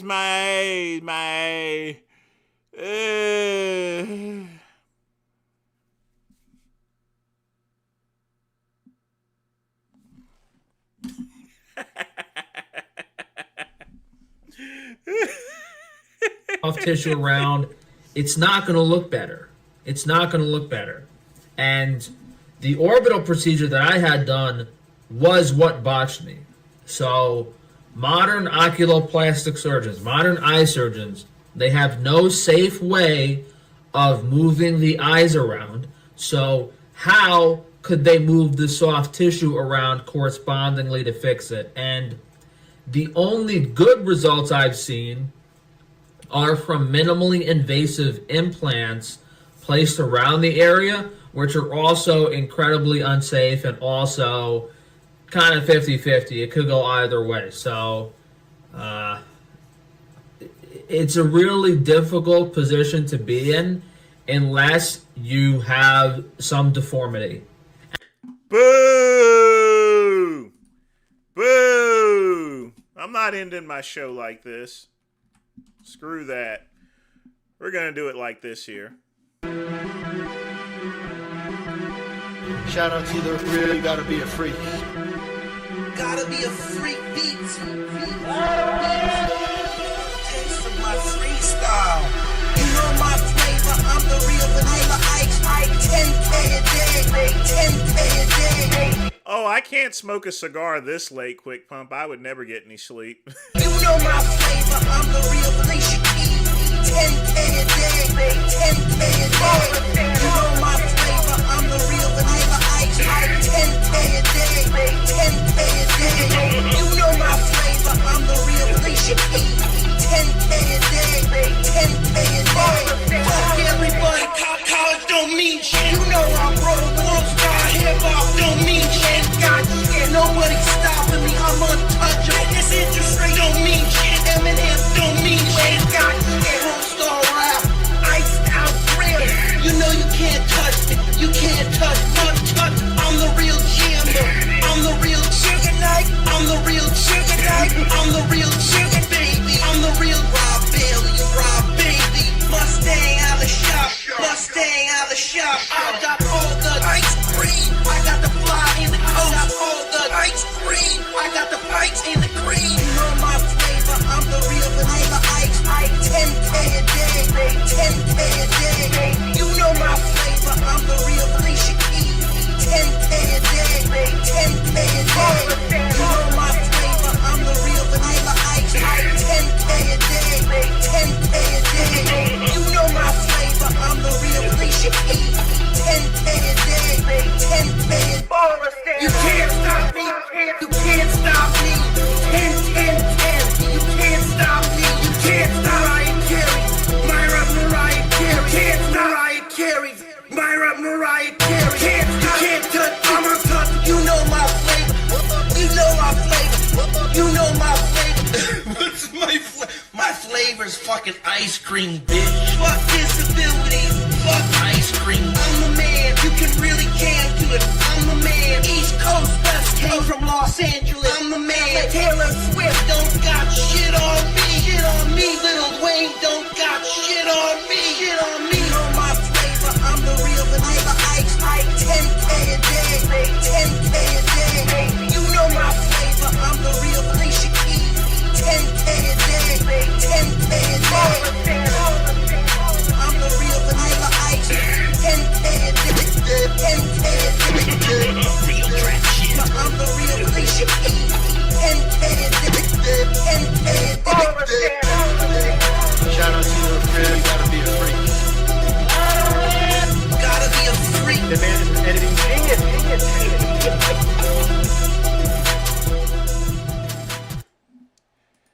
All right.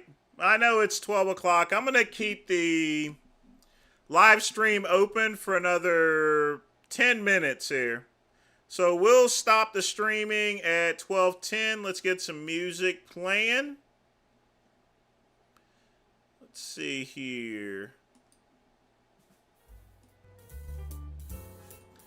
In the meantime, I may as well put McCuck's file along with the other ones, so I'm going to go ahead and get that organized. But folks, get your questions in. If you wish to make a donation, you can. Be sure to smash that like button.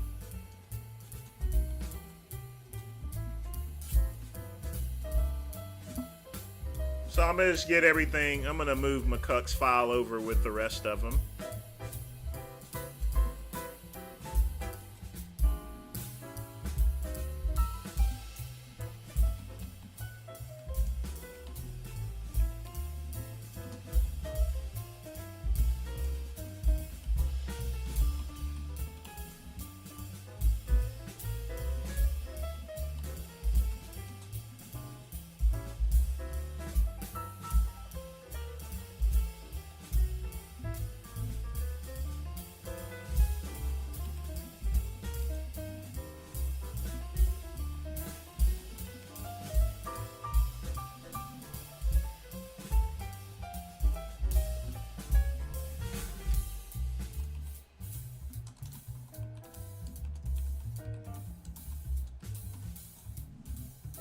It's always important to stay organized on your files and stuff, believe me.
Just about finished here.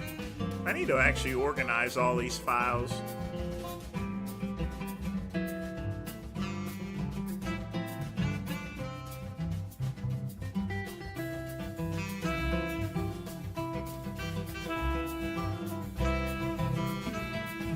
Alright, I think I'm done here. Yeah, that's everybody.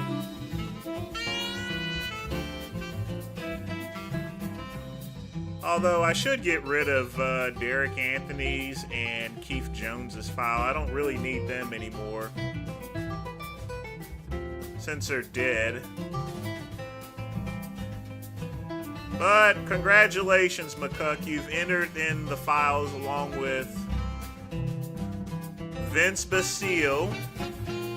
There's Cuban, The Thinker, Derek Anthony. I'm not sure if you guys I've ever talked about Hanky. I got one for him. Paul Naperman, Storm. Potbelly Pig is Dubs' file. And then, of course, there's Shizzo, which he's just annoying. He doesn't... Actually, I don't really need a Shizzo file, so I'll just delete that out. That was actually... The Shizzo one was actually an empty folder, so... I hadn't put anything in there yet, but I've moved McCuck's file over, so we're good now.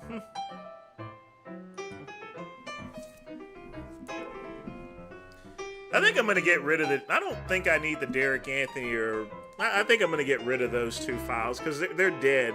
They can't do anything to me now at this point.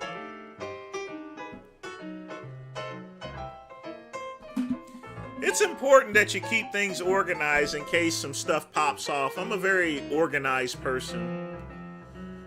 And it's important to keep important files on hand, you know. But that's where I keep the files at, so. But folks, 5 minutes left. Get your questions in. If you wish to make a donation, you can. But be sure to like and subscribe.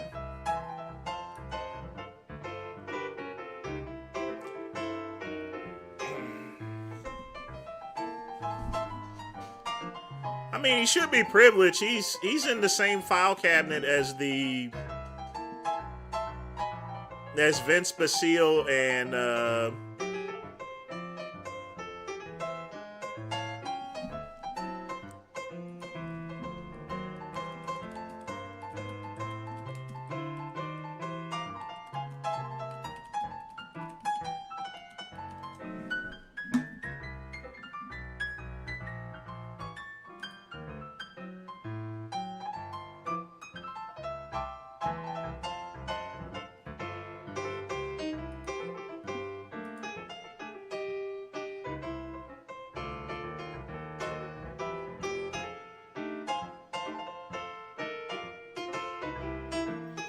The only one that I absolutely still don't like is this guy right here. That's Vince Bastille.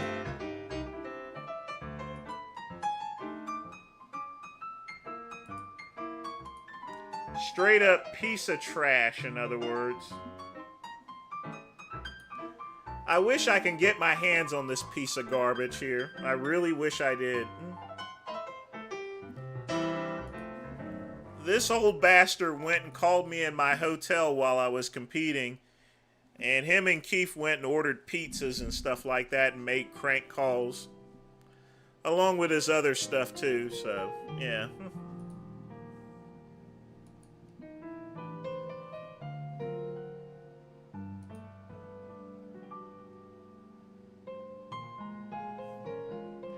Have I ever smoked the Swishers? I've smoked them before. But I've never smoked out of a palm leaf.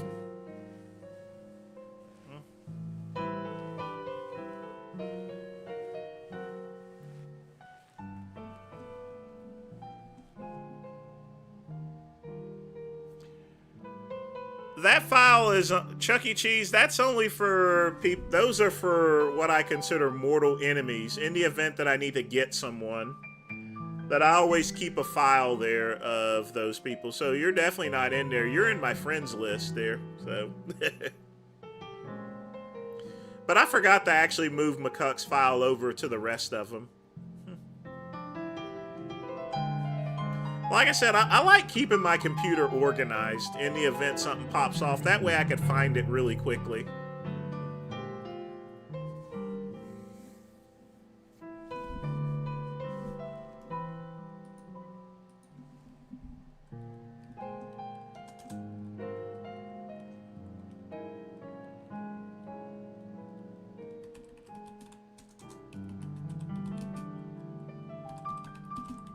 But yeah, the last thing you want to do is end up in my in that particular file, that's for sure.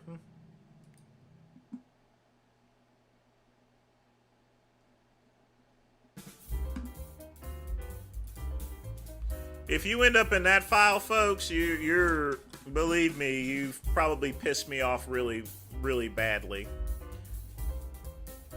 Nobody wants to be in that file because all I do with those files is anything, pictures, forms, documents, I just simply put into that file there for later, for personal use. That way, if I need to go and get things there, I get things done. No need to bullshit around or anything.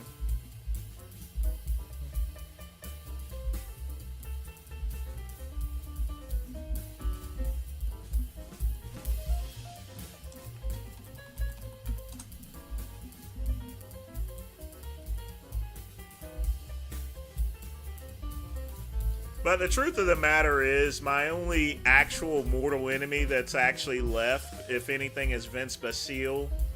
And once he's gone, then I'm pretty much finished with anyone that I truly, truly hate.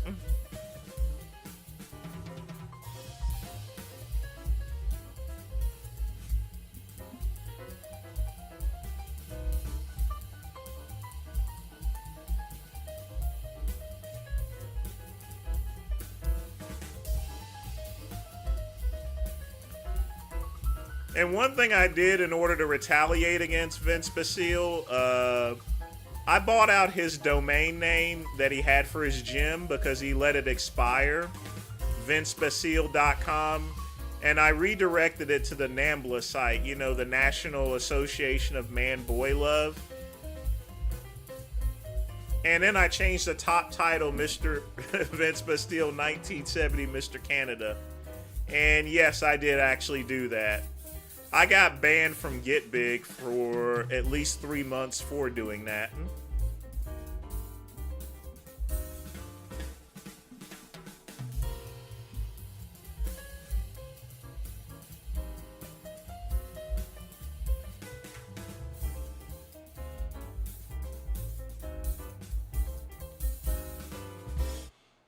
So if you don't think I'm capable of it, yeah. Just go on Get Big and you'll find out, you know, just how, I mean, and I don't want to turn into that type of person or anything that I used to be, but sometimes, you know, people just, when they start messing with money, my money or my family, I gotta be very cruel to them, you know. You don't want to be like that, but it is like that sometimes. And I had to be especially cruel with Bastille and Keith Jones in order to get them off my back.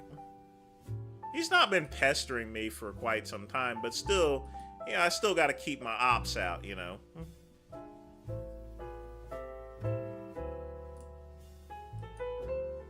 But it's like I said, I wish a nigga, as far as McCuck is concerned, I wish that nigga would.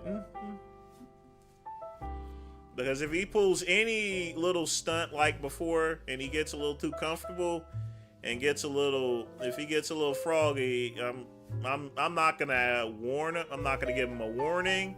I'm not gonna tell him to stop. I'm gonna unload every single thing from that file and then some.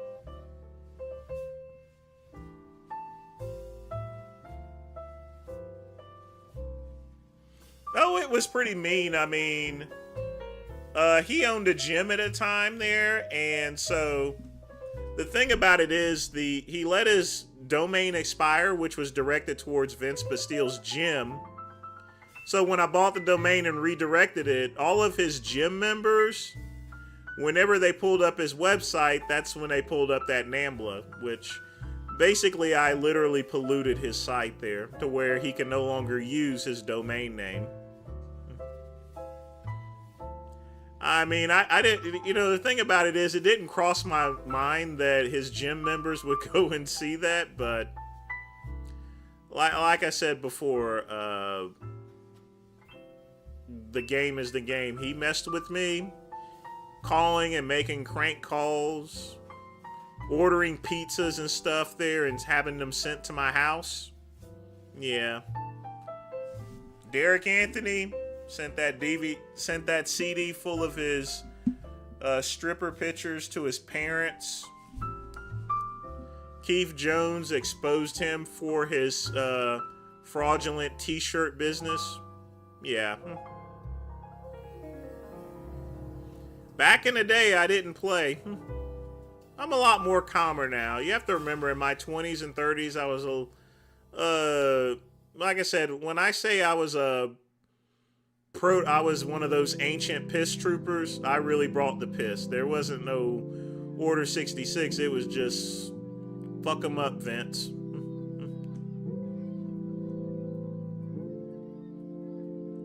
So long before there was the piss trooper, there was the get bigger.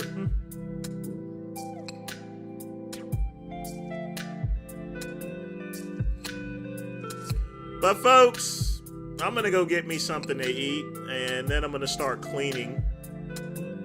But it's the weekend. I want to thank you guys for joining me. I do want to thank Quick Pump for donating. Y'all be sure to tune in tomorrow for Saturday Soul live stream. And I'm out of here. And as always, peace and soul.